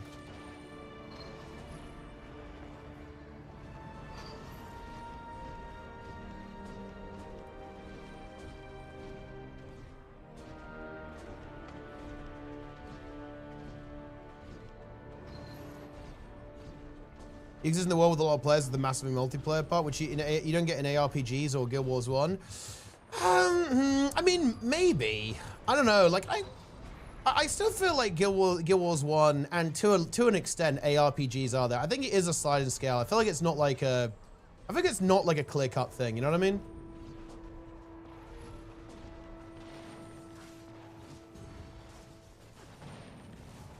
I think it's, you know, you can say that there's like more, you know, an MMO is like more or less of an MMO. Is the RPG, is the trade system? Yeah, but I think that like player, like I guess like the way that I would like measure an MMO is like player interactivity and permanence. Like those are the things that like really stick out to me about MMOs. Is there, you have permanent progression, so your character is like persistent. So like for example, a MOBA is not an MMO because your character isn't persistent, not really. And you also, your character isn't unique to you, right? Like, you know, you play as a specific character in an MMO, right? You don't play as yourself in an MMO, if that makes any sense. Or in a MOBA. But I would say that, yeah, like, you could, I think ARPGs have MMO-like features to an extent, yeah. Or that they're MMO adjacent at the very least. You don't only meet other players in the open world, Guild Wars 1 ARPGs, if you party up with them, that's the key difference. Well, I mean, you meet them in towns, right? You meet, like, you party up with people in, like, towns and cities in Guild Wars 1.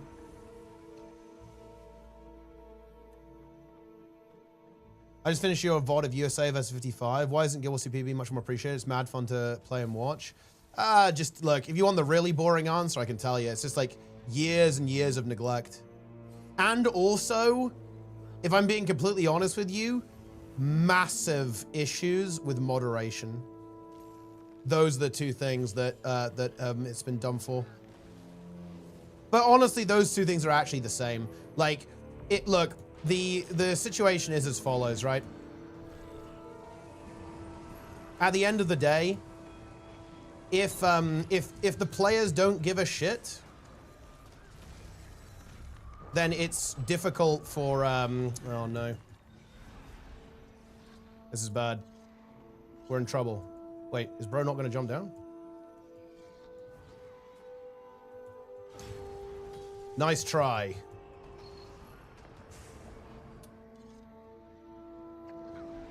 Dude, that was, you know what that was? Dude, that was a reverse Anakin Skywalker. Like, he walked down, got baited into my Spear 4 and died. Like, that was actually a reverse I have the high ground.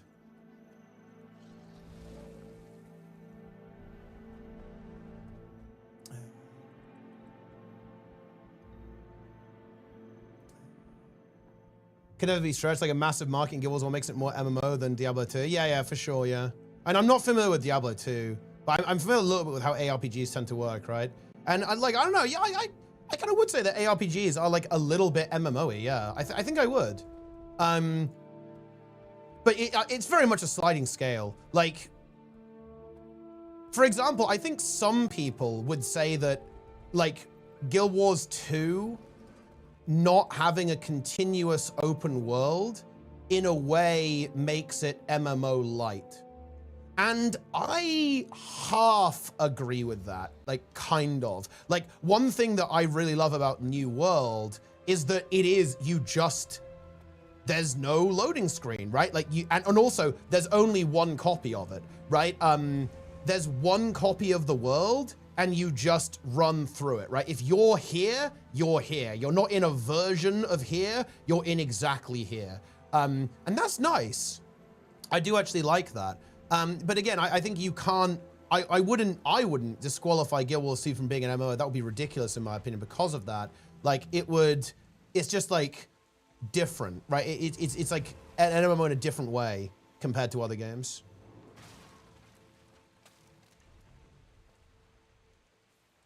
My complaints are mostly for WoW. Yeah, but I would challenge you there as well, Aravana 10. I think your complaints are, I think you're wrong about World of Warcraft 2. I think you can honestly play a bunch of different trinkets if you want to, if you prefer them, and it will just potentially be like a DPS loss or whatever. And you can absolutely play basically any spec or build you want to in World of Warcraft, in all content. PvP, raids, and Mythic Plus. So yeah, like, again, like, I'm not criticizing your complaints about Guild Wars 2. I'm criticizing your complaints about the concept of metagames. Or I wouldn't even say I'm criticizing, I'm pushing back against them. Would Guild Wars 2 being seamless be cool? Yeah, it would be cool. I'm actually really interested if they're actually going that way with 3. Tangers and Gear because yeah, I remember this in Dragonflight Season 3 with the raid chart, right? And indeed, in Season 4, the Neltharion trinket saw a lot of play, right? Like the little shield one. Especially on squishier classes. I recall that it was fairly common actually for like hunters, for example, to play tank trinkets to help them survive.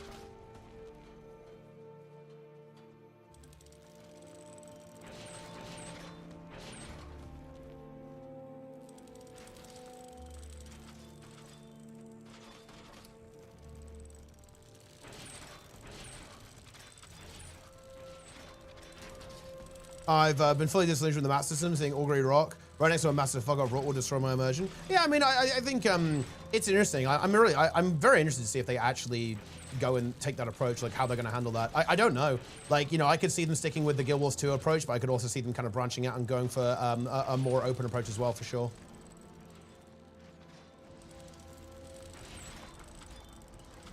No better game from any category with a better combat system than Guild Wars 2. I'm all here to be proven wrong. Yeah, I mean, I think Guild Wars 2 systemically is the best MMO. I think it, like, but I would definitely caveat that, but like, that's not that on its own is not good enough, right? I guess I would say to caveat that, but yeah, at the end of the day, like, Guild Wars 2 has the systems I like the most in any game, realistically. Certainly in any MMO. But I think that it has it makes up for being good there by having other issues.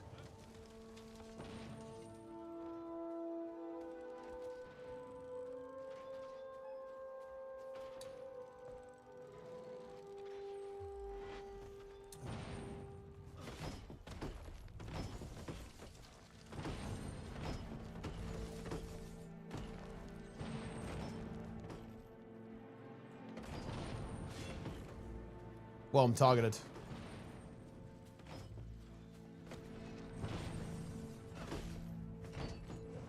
Actually, open world games, so it shouldn't be impossible. Oh yeah, for sure. No, I think it is possible. You just have to do some. You have to do some like clever sharding tech to do it. I think it's possible.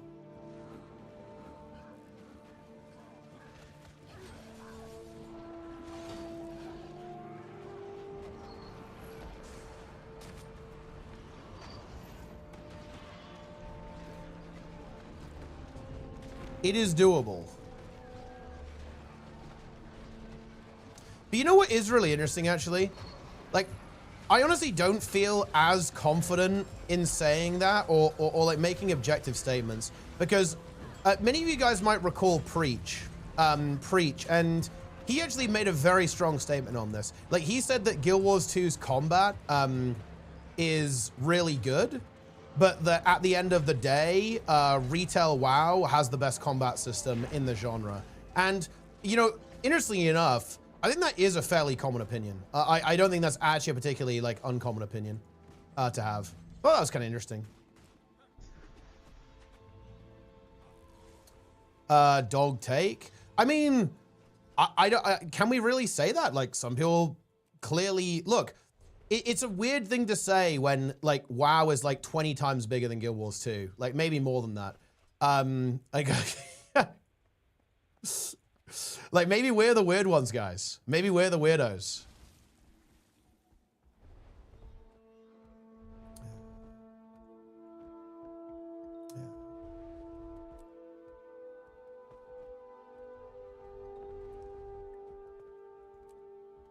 Why doesn't let me cast while moving? Well, it does sometimes.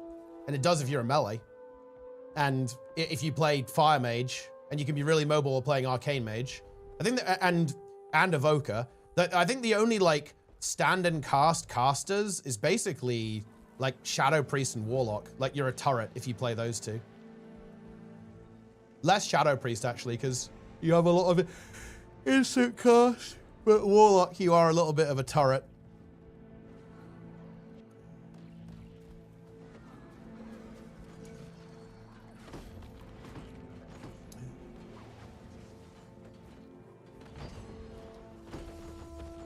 Ellie, Shaman, and Warlock. Yeah, I guess you can't really move that much on those two. I mean, you have, what is it? Like, the shoe icon on Shaman there, right? Like, Spirit Walker's Grace or whatever.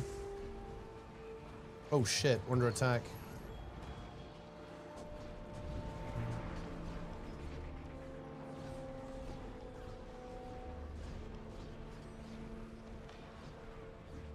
Boom.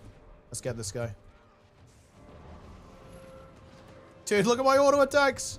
Oh, it's so disgusting. People never expect it as well, guys. People are not ready for the fucking Essence Blast, okay? Like, the Essence Blast is... They are not psychologically ready for it.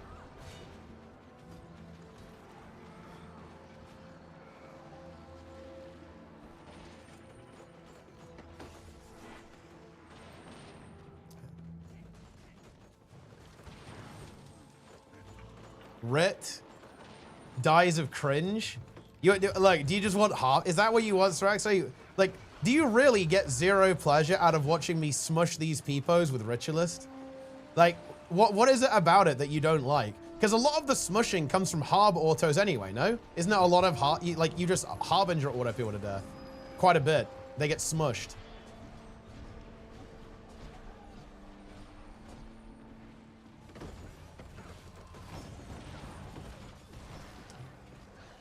It's not flashy. I mean, I guess that's true. Running Zealot was a nah, Zerk. Degrees of freedom in Guild Wars 2 or more. It's honestly very debatable in my opinion, with how like class utility works. Like there's a lot you can do actually in WoW. Like when it comes to like how your class works, like cooldown management, how that works, defensive usage, movement, right? Like positioning. Like there's a lot that's going on like when you're playing that game. I think it's actually debatable. Like I think that like Guild Wars 2 combat can feel very one-dimensional sometimes. But that's actually not the system, that's more the implementation. Like, theoretically, Guild Wars 2 should be very flexible, but it ends up not being because everything is like very spammy, right? Like, decision-making is less important in Guild Wars 2 a lot of the time.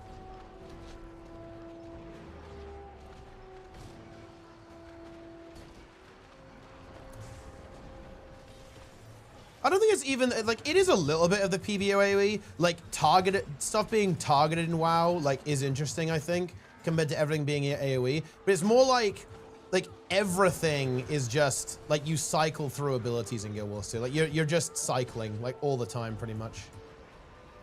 Like, a lot of the time, using an ability well is less important than using an ability fast, right? Like, that's kind of a problem, and like it's something that I actually really like about Guild Wars 1, right? Like in Guild Wars 1, using an ability well is really important. And I like that. It feels very skillful, to be honest. In Guild Wars 2, I'm not gonna lie, dude, I actually played a bit of PvP the other day, guys. I played some PvP and I was playing Ritualist, and Luminary, right? And you know what, guys? I just fucking sent it and I absolutely farmed everyone in ranked. And you know what? Was I even really thinking about my abilities? Yeah, I know what my skills do. But you know why I won? I won because I pressed more buttons than the other guy. Like, I wasn't being super flashy or clever or elegant, right? Or lining up these like perfect combos. I just pressed more buttons than the enemies and they just flopped over. And that is like, yeah, okay.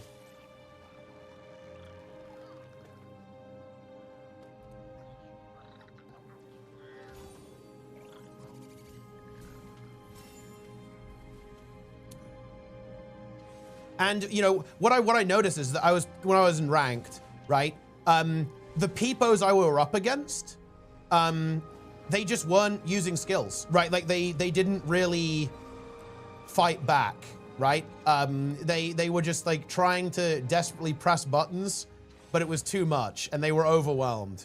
They were smushed when fighting peepos. It is actually, but I don't view that as a good thing.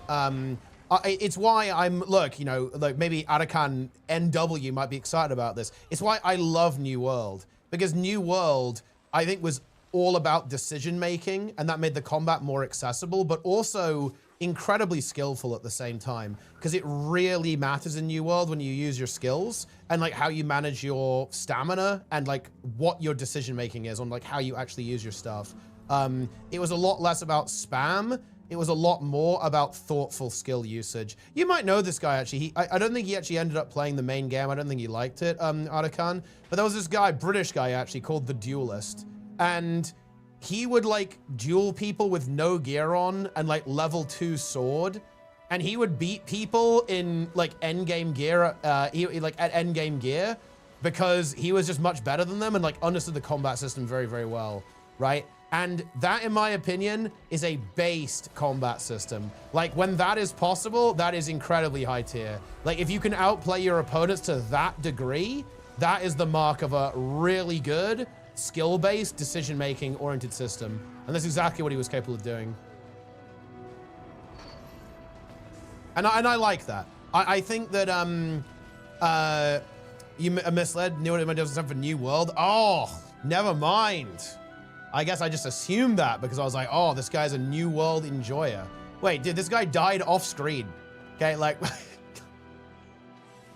well, never mind then. Okay, look, you know, maybe you could pretend to like New World.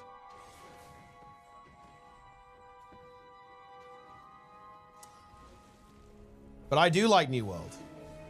I don't dislike it. I mean, there you go then. It almost works.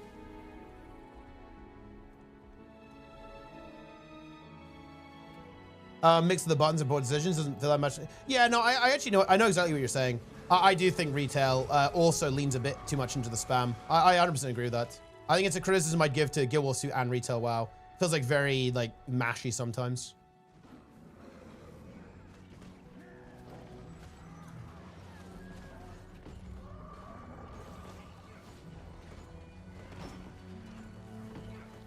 It's a lot of the, I think a lot of newer games and newer MMOs like fall into this trap.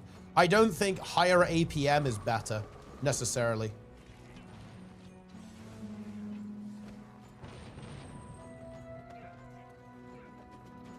I've been playing the Goku Paragon build, right? His base, thank you. Yeah, it's a good build. I think it's good, especially if you already have another support on your team. If you, let's say if you've got a Luminary or a Troubadour, you like synergize really well there.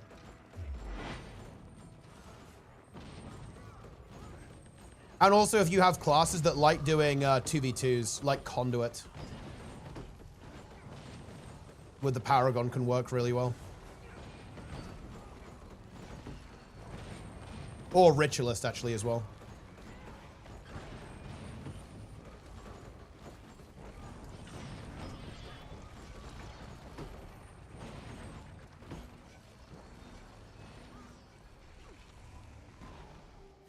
Yeah, I mean, the conversation about like, oh yeah, Guild Wars 2 has the best this, had the best that.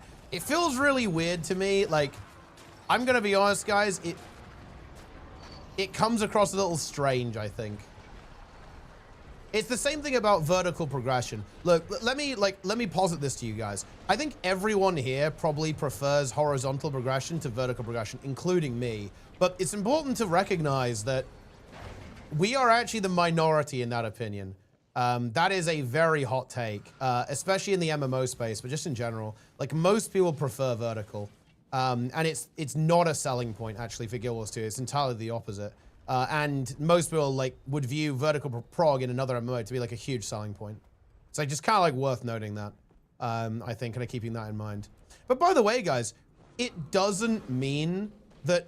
And this is... Okay, this is weird. Like, I feel like people who have, I guess, like, minority opinions tend to feel that, oh, wait, we're a minority, so that means we're wrong. No, of course not. That's not how that works. It doesn't make any sense, right? Like, or rather, there's nothing inherently wrong with having an unpopular opinion or a minority opinion, guys, right? Like, there's nothing wrong with that. If that makes any sense. Like, for example, I don't like mint ice cream. It's actually one of the, I also don't like pineapples, which I believe are also hot takes. But that doesn't mean that, like, there's nothing wrong with that opinion. It's just an opinion, right? At a certain point, you may have to acknowledge that you'd rather play WoW. I think it's a bit more nuanced than that. Like, for example, I really like World of Warcraft. I play WoW a lot. And I don't like vertical progression. But it's kind of like, you know, you can't have everything you want sometimes, right? Like, sometimes you have to kind of compromise to an extent, like, and you can still really like a game even though, like, you dislike certain things about it, right?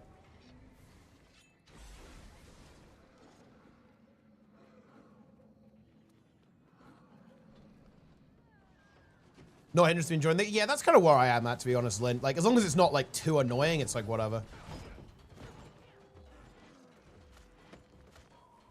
Being a catapult there. Interesting.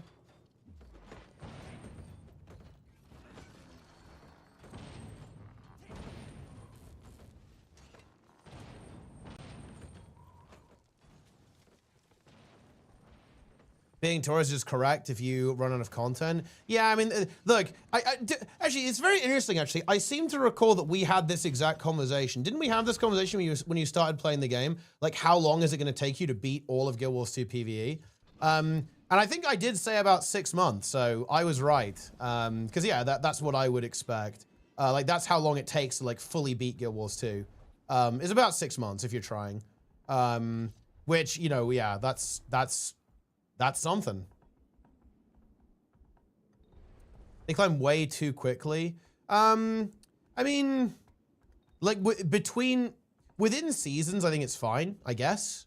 I don't know. I'm not sure if I have like a really strong opinion on this. I do like Classic's progression style more, but bear in mind, Classic WoW released Nax Rammus, okay? Like, because I raided in Classic, I played Nax, and dude, I would farm open world. I was farming the Furbolgs in Winterspring, and dude, people would try to gank me, and I would 1 GCD people. Like, no joke. Like, a rogue would gank me.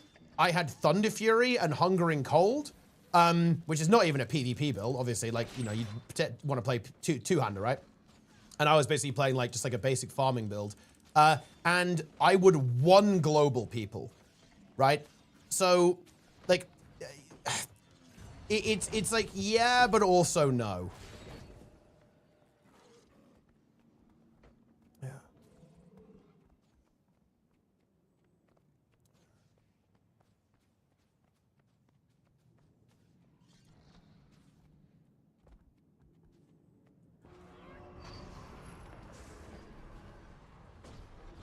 Boom. Oh, wait, is it already open? Where'd everyone go? Oh shit, we're under attack. Hold on. Okay. I wasn't looking.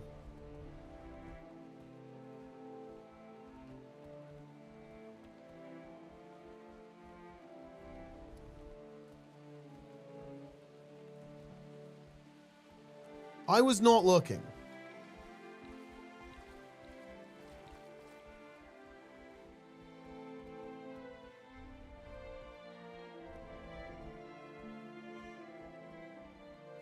Right, let's go. Wait, are we holding? Ooh, I think we are holding. It's actually gonna be really annoying to get up there. I need to teleport up. Oh, dude, my port didn't work. Disaster, disaster.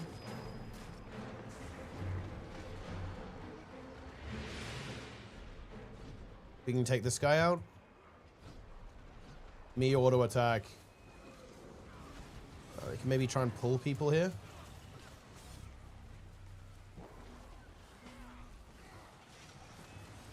Well of Corruption go. Or double anguish, double anguish. Oh boy, the immobilizer's not good. Ow, ow, ow, ow, ow. Get me out, get me out, get me out. Oh no, I think I'm dead. Am I in range to actually be killed? I'm very easy to res here.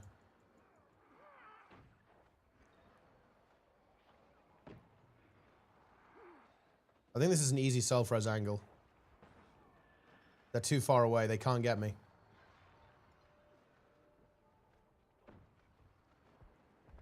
Huge res. I think we should be able to defend. If we can just get like a couple of pulls, couple of picks, we're fine.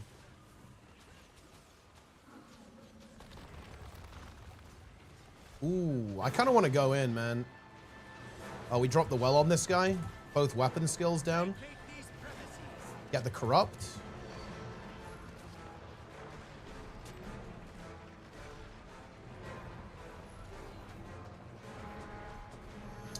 Ooh, dude, they've got some reflect bubbles up. Dude, my auto attacks are fucking owning. Holy shit. It's not quite enough, though. We actually have enough. Oh, okay, they're crumbling. They're crumbling. They're crumbling. Splinter weapon should pop off there. Ooh, I get the heal. Is that enough? Oh, it's not enough. That was maybe a little too aggressive, but I'm actually very easily resable, so it's fine. It worked out. I want to go in and get a corrupt on people.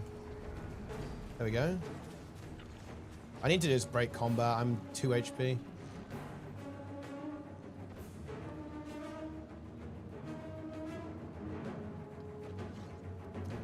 Gills is also more appealing by gutting legendaries, putting that functionality as ascended gear, making it work like a relic where you have to unlock stuff.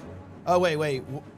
So wait, what would you want it to do then? What would a legendary do? We actually get a pull here. Oh, god damn it, dude. I slipped off the edge. What the fuck? GC, WoW's combat feels smoother. Yeah, it's actually very smooth. Like the way that the combat is done in WoW is like very fluid. To us, even Classic feels a lot better than you'd expect, if I'm being honest with you. Like, it feels good to play.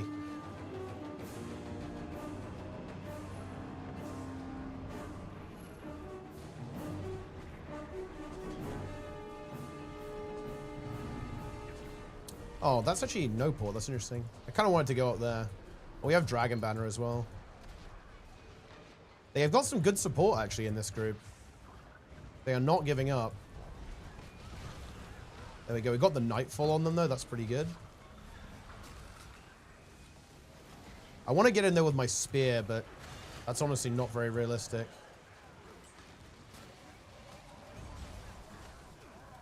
And put a Well of Corruption down. We actually have the burst. Yeah, okay. We had nice. Yeah, we got a big burst there. They got the res, but they commit. Yeah, there you go. So that was kind of what you want to happen there. They went for the res and they got it, but they got very pressured while they were going for it and died.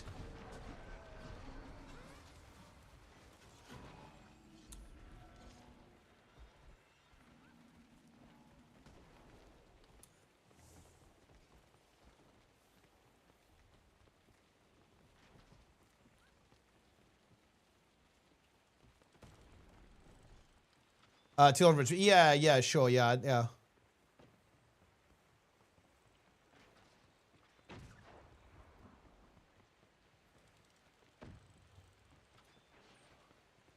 Hey, I'll see you later. Hour out of 10. See ya.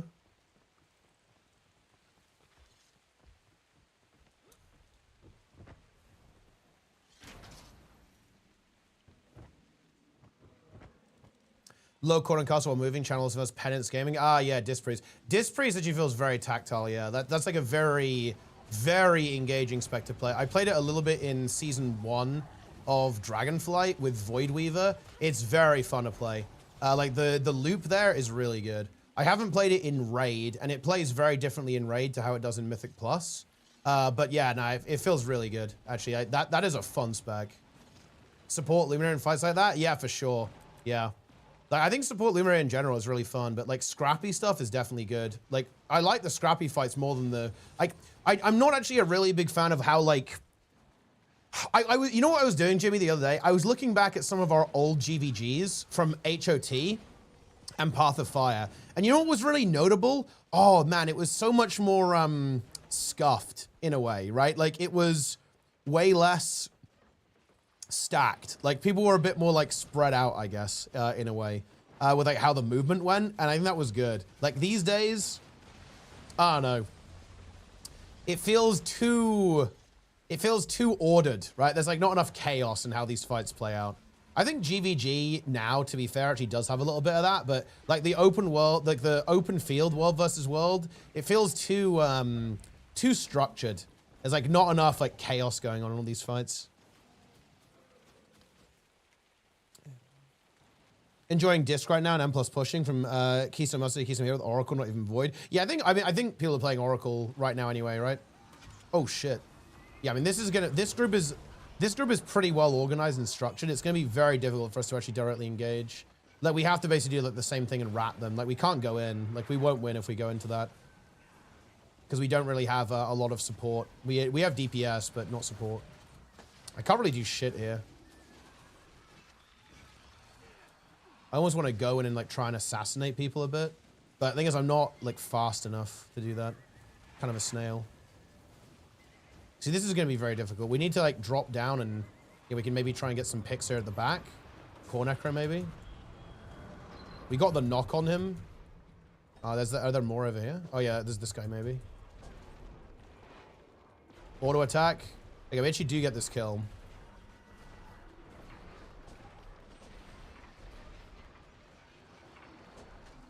Oh, but yeah, now here they come. This is going to be a problem. Oh no, I'm getting dead-eyed. Uh-oh.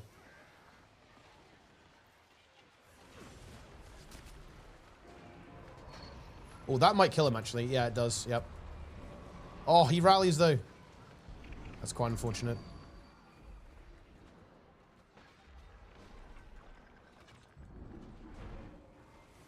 Gonna give people splinter weapon, just see if they get random damage off.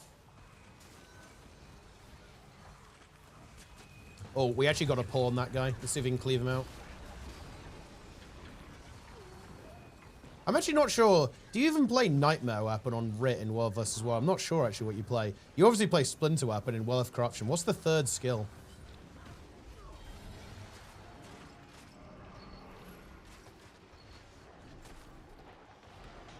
Oh boy.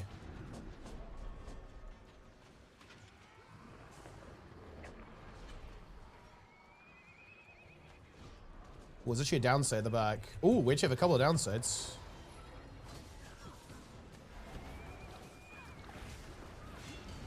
Oh, we got this guy. Nice. I really think they're playing too passively, guys. I think they would win if they just attacked. Like, that's the problem that they're running into here, by the way. Like, they actually have the superior boons. Oh, I'm fucked. I'm fucked. No, oh, dude, Zinrai's weapon actually saves the day. Like, they have a lot of boons, but they're playing very passively here, and this just doesn't really work. Like, you can't do this. Like, they're basically getting clouded to death, right? Like, they're getting clouded here. But they shouldn't. If they just charge at us, we just die, right? We won't be able to engage this. Also, some of them are maybe a little bit fucking YOLO. Like, what is this guy doing?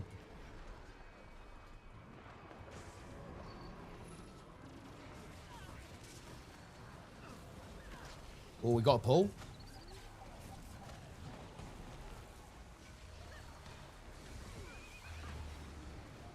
This guy should die here, I think. Yep, nice.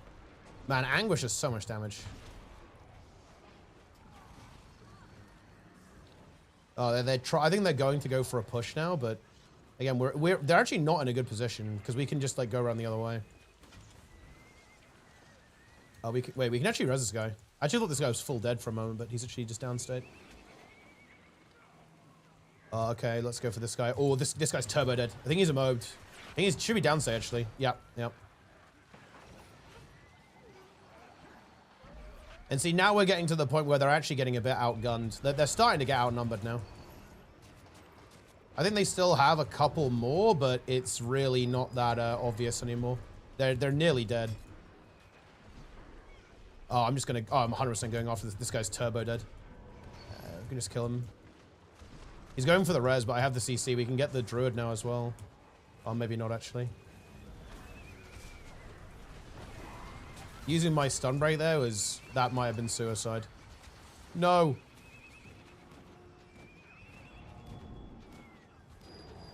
This is very bad news.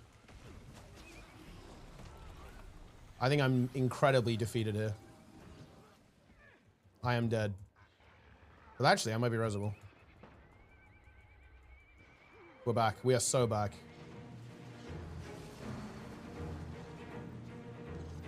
Okay, wait. We need to get it. This is bad. They're getting reinforcements in. Ooh, see, now they're in a good position. Like, this is bad now. We cannot fight up the stairs. The stairs are... They are not friendly, guys.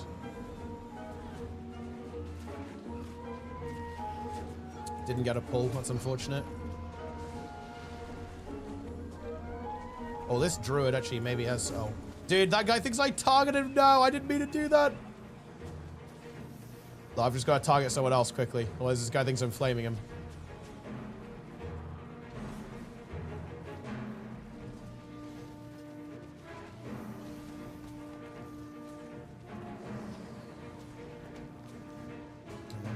That's good, isn't it? No, I don't want this like random peepo to think I'm flaming him. This is bad news. Our opponents have figured out the stair strategy.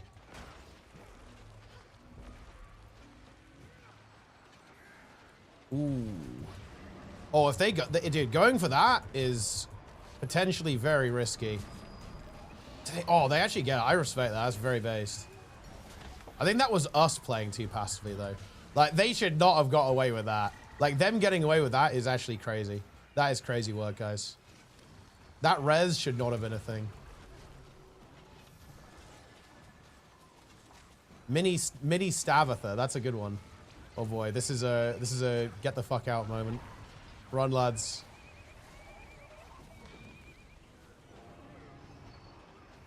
This druid is actually a bit exposed. That's a kill. That should be a kill. Yeah, that's a kill. That's a kill. Oh, dude, they got the reses, yeah? Dude, the enemy team are on it. We can't punch through their defenses. Oh, boy. Fortunately, I have double dodge. Actually get a pull on this guy.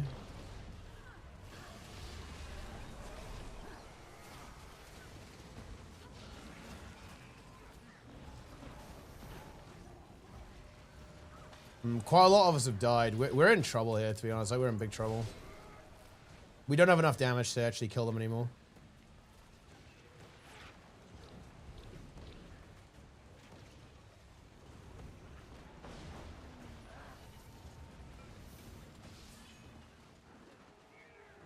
They're also just in a good, like, defensive huddle over there. Wait, can we get this Deadeye, actually? Yoink. Yeah, we can. Nice. Okay, that's good.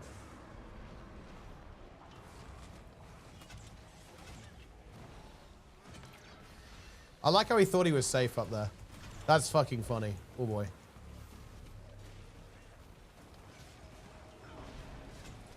Okay, we're getting a couple of kills.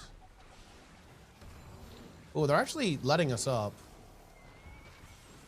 Okay, okay.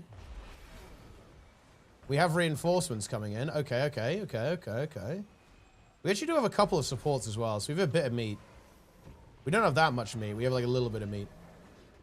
Okay, now they're gonna push. We need to activate the cloud.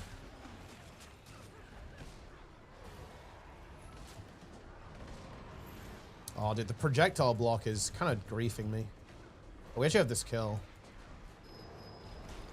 Okay, we got one. We got one of them.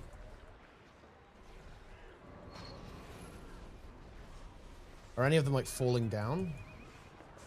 Oh, no, that's a mech. Never mind. Wait, we can kill the mech for free here, surely.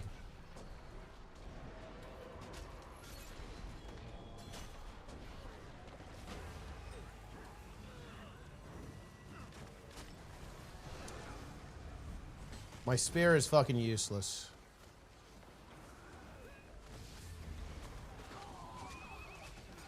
Oh boy.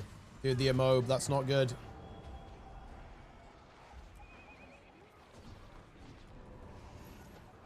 Dude, this druid is insanely aggro, and I like that. I respect that, to be honest. Is based.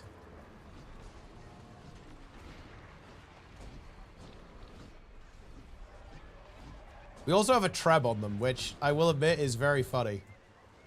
Oh, wait, is he actually gonna die? He's 1%. Dude, our comm is going in, and that means I go in.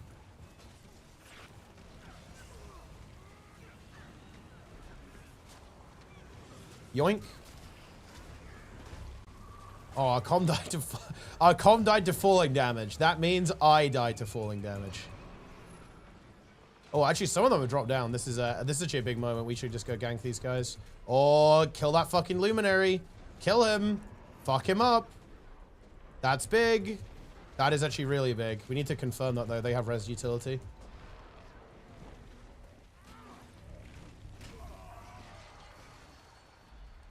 What spec is this? I'm playing Ritualist. Did any of them... oh, there's another guy. Is this guy again? He's actually dead. Yeah, he's dead. Yeah. Nobody ever expects Anguish to do as much damage as it does. Like, that never gets old for me, guys. Like, people just don't respect it. They do not respect the little green man, okay? Like, but they should. It's a very major mistake not to respect Anguish's DPS. Oh, this Necro, actually. This Necro. Yeah, that's that. Oh, he lived.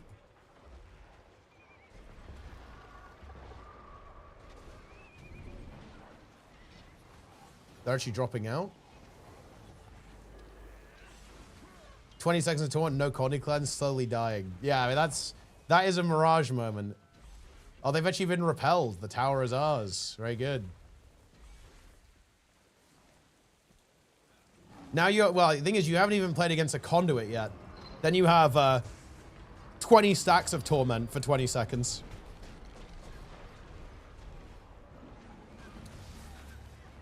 So it could always be worse.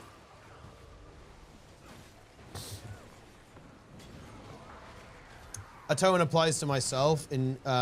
Is this the forbidden one of WoW? This is Astro leeching. I mean, yeah. You can. I mean, yeah. That's how you heal yourself, right? With atonement.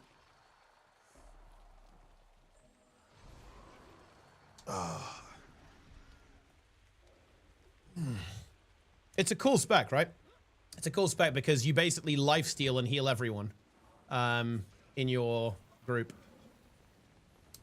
I don't fear any spec other than Conduit. I mean, you should do. Like, Conduit is just, it touches you and you will get AIDS. It's not looking good. You don't want to be near Conduits.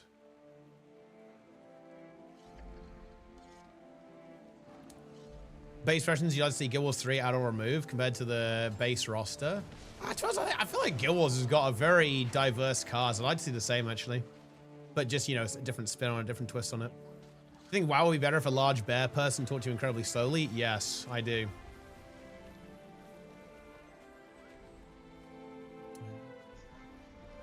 We have obtained our tower. Excellent work, team.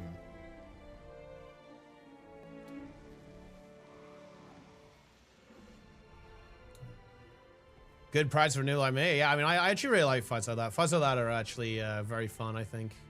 Very scrappy, very chaotic, and quite exciting.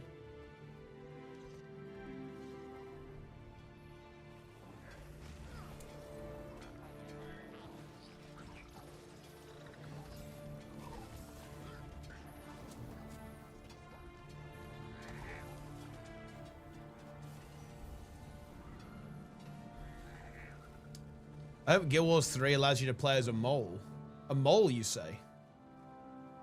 Would you say VV mole?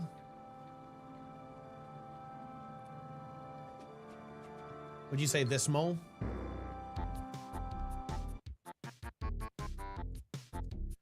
All right, wait. Actually, I'm checking OSORS leaderboards. Holy shit. Dude, they're actually they're nearly there, no? I mean, yeah, bro is halfway there. Level 92. Asian grinder in rank 1. Just 10k XP ahead of Shampoo. With 6.5 million XP. It's impressive stuff, guys. Fast 07 in 3rd place. With 6.4 million XP. Yeah, Heavy Pisser. Rank 15. Has, dude, fallen behind by 1 million XP. No way they're not sharing an account? Well, I mean, it's obviously possible, but I don't know. I don't know the details on this. They only update when you log out. Ah, that's interesting, actually. That's very good information then. So this is like the last, this only changes when someone logs out. So in other words, some of these guys could have more XP. They simply haven't logged out. Since their last like high score update. That's interesting. Is there any way to know who's actually in the lead? I guess you have to be watching the streams then, right?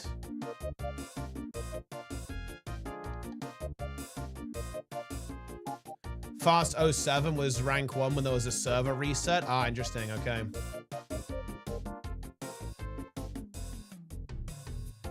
It's actually unfortunate there's not a live leaderboard then. I wonder if Jagex kind of have one internally. They almost certainly do. Oh yeah, this guy is mega caught, surely. Will we have downstate here? I'm just gonna go. I'm going big. I'm going all in. I'm going all in. Going all in. I'm actually free casting. I'm free casting. That was pretty good, I think. This luminary is actually very pressured too. I think this luminary dies, no?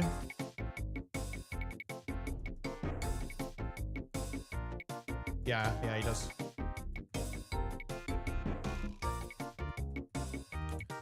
Or can we actually get the kill? We can. That's another downside. Okay, that's good. I'm just gonna... Oh, wait, we have a thief here? I think I just auto-tap this. Look at... Dude. Saraxa, how can you dislike this? Oh. How can you... Look how...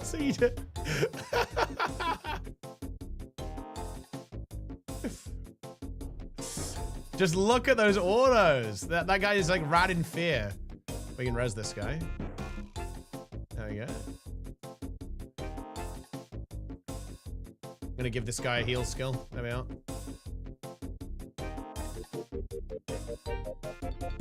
Oh wait, this mech is very, yeah, nice, got him. Yeah, that's good. I think he kind of didn't want to jump that way. I think he wanted to jump the other way. But was immobilized, so couldn't turn the character. Oh, what is this? This necro is very extended. Can we punish? It should be a downstay, but can we convert? That's the question. No.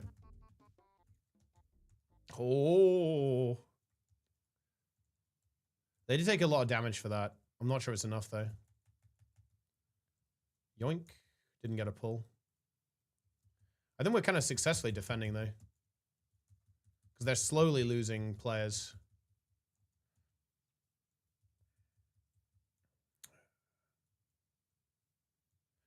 Well, then pitch about OSRS. I mean, well, you should. I'm actually very interested. It's not a game that I play, but I have some like peripheral knowledge about it. But yeah, very interesting game actually. Oh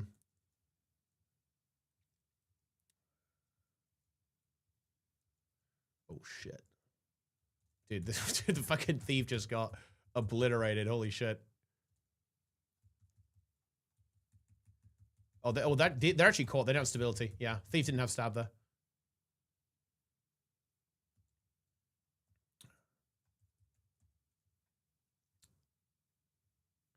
Go back to meme spec roaming. And dude, look, you have to I feel like you have to embrace Ritualist. Ritualist is just content.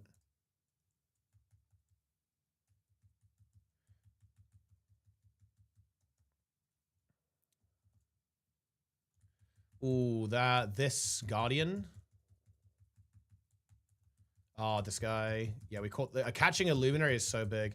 Like anything that reduces the amount of stability they have is kind of crazy. I'm getting big corrupts right now.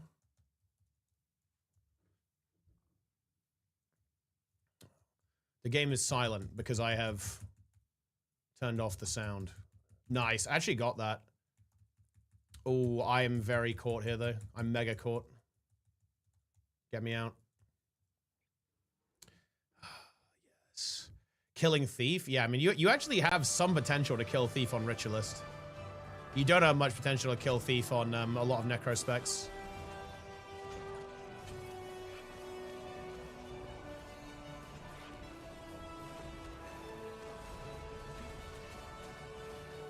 Oh.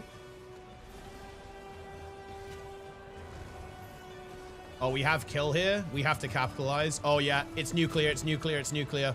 It's nuclear.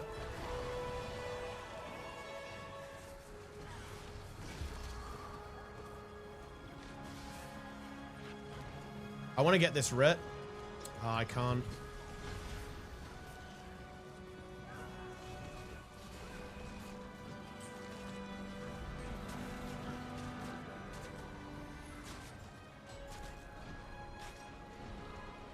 Ooh, Reaper maybe?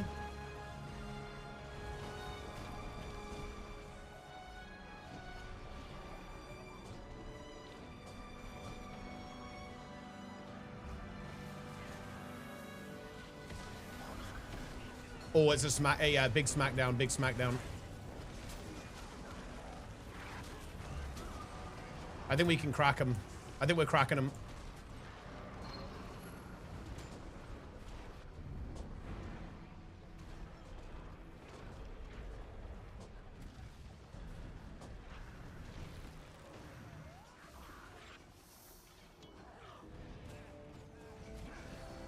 The Necro there.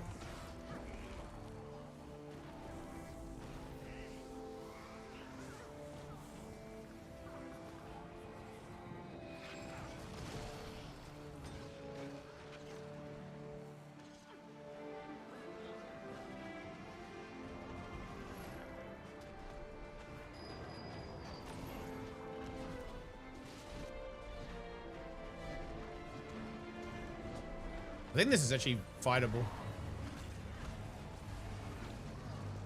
Or at least I think so.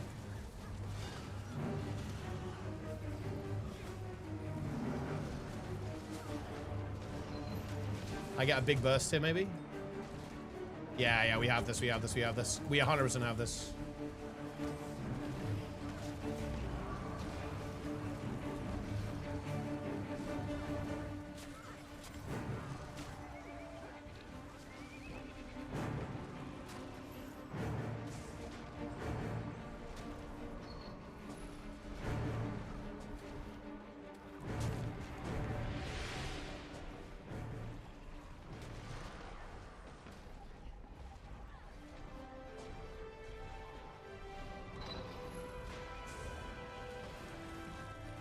Boom.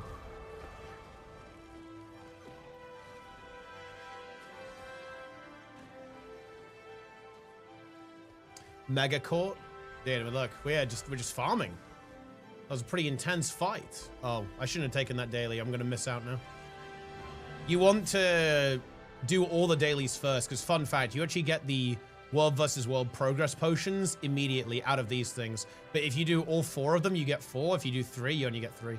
So it's actually incorrect to open this until you've done all the dailies. There you go. Fun fact. Dude, I still need to go to Edge of the Mists and escort some yaks. PvP Rush Champion. PvP Rush.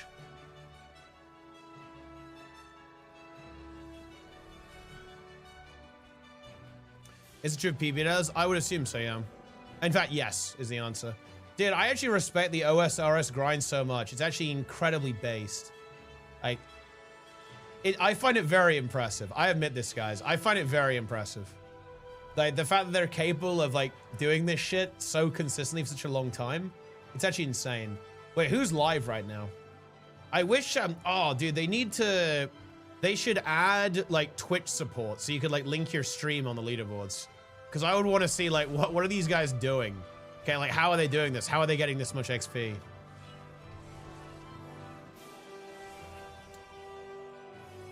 But it's like, I don't know anyone, right? So it's like it's hard to find Asian grinder, you know? Or shampoo. I guess Fast 07 is probably easy to find. It's like fairly iconic character name.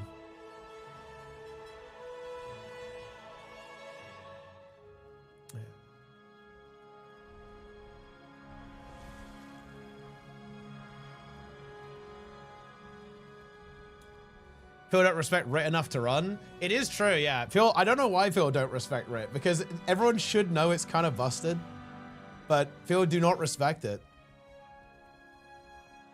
They are not afraid of Rit, but they should be.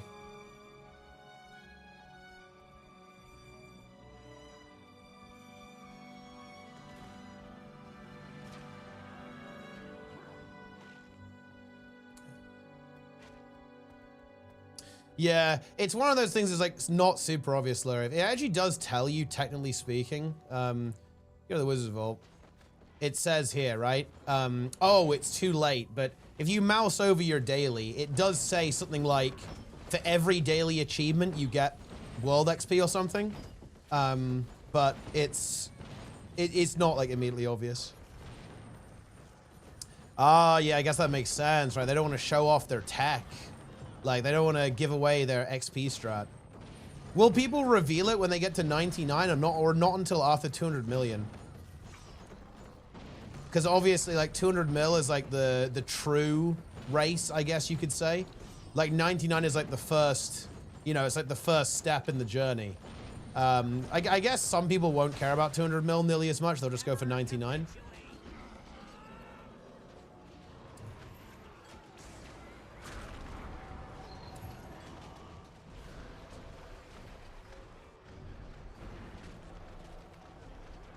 It feels really weird to me that you have like a no animation teleport. Is that all weird, guys? Like you just use summon spirits and you just TP.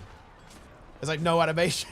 You just port somewhere. It looks like you're hacking. It looks like you're teleport hacking. 91 is over there. It's 92, I believe.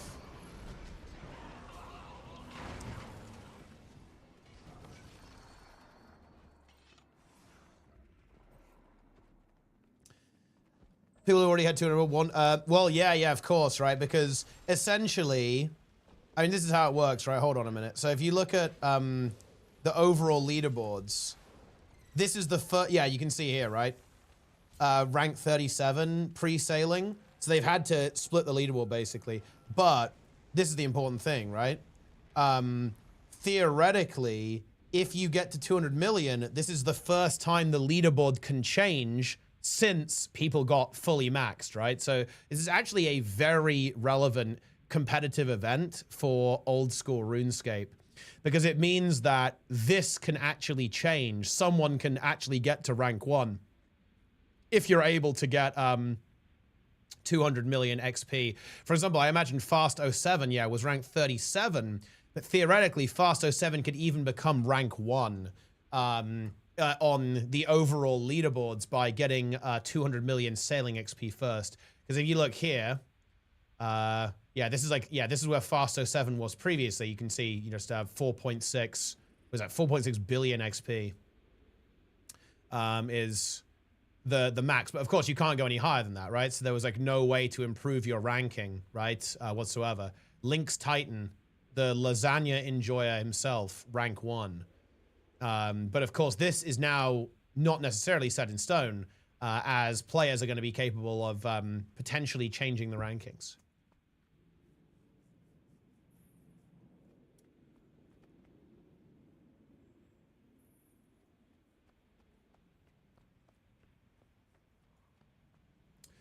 Omega.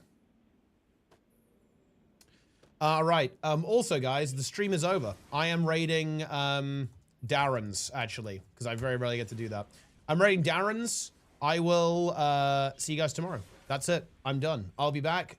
Good normal streams will return soon. And discourse streams will return soon as well, guys. Prepare for discourse. Every exclamation mark discourse in the chat summons additional discourse. There you go. That's all I've got to say. Yeah.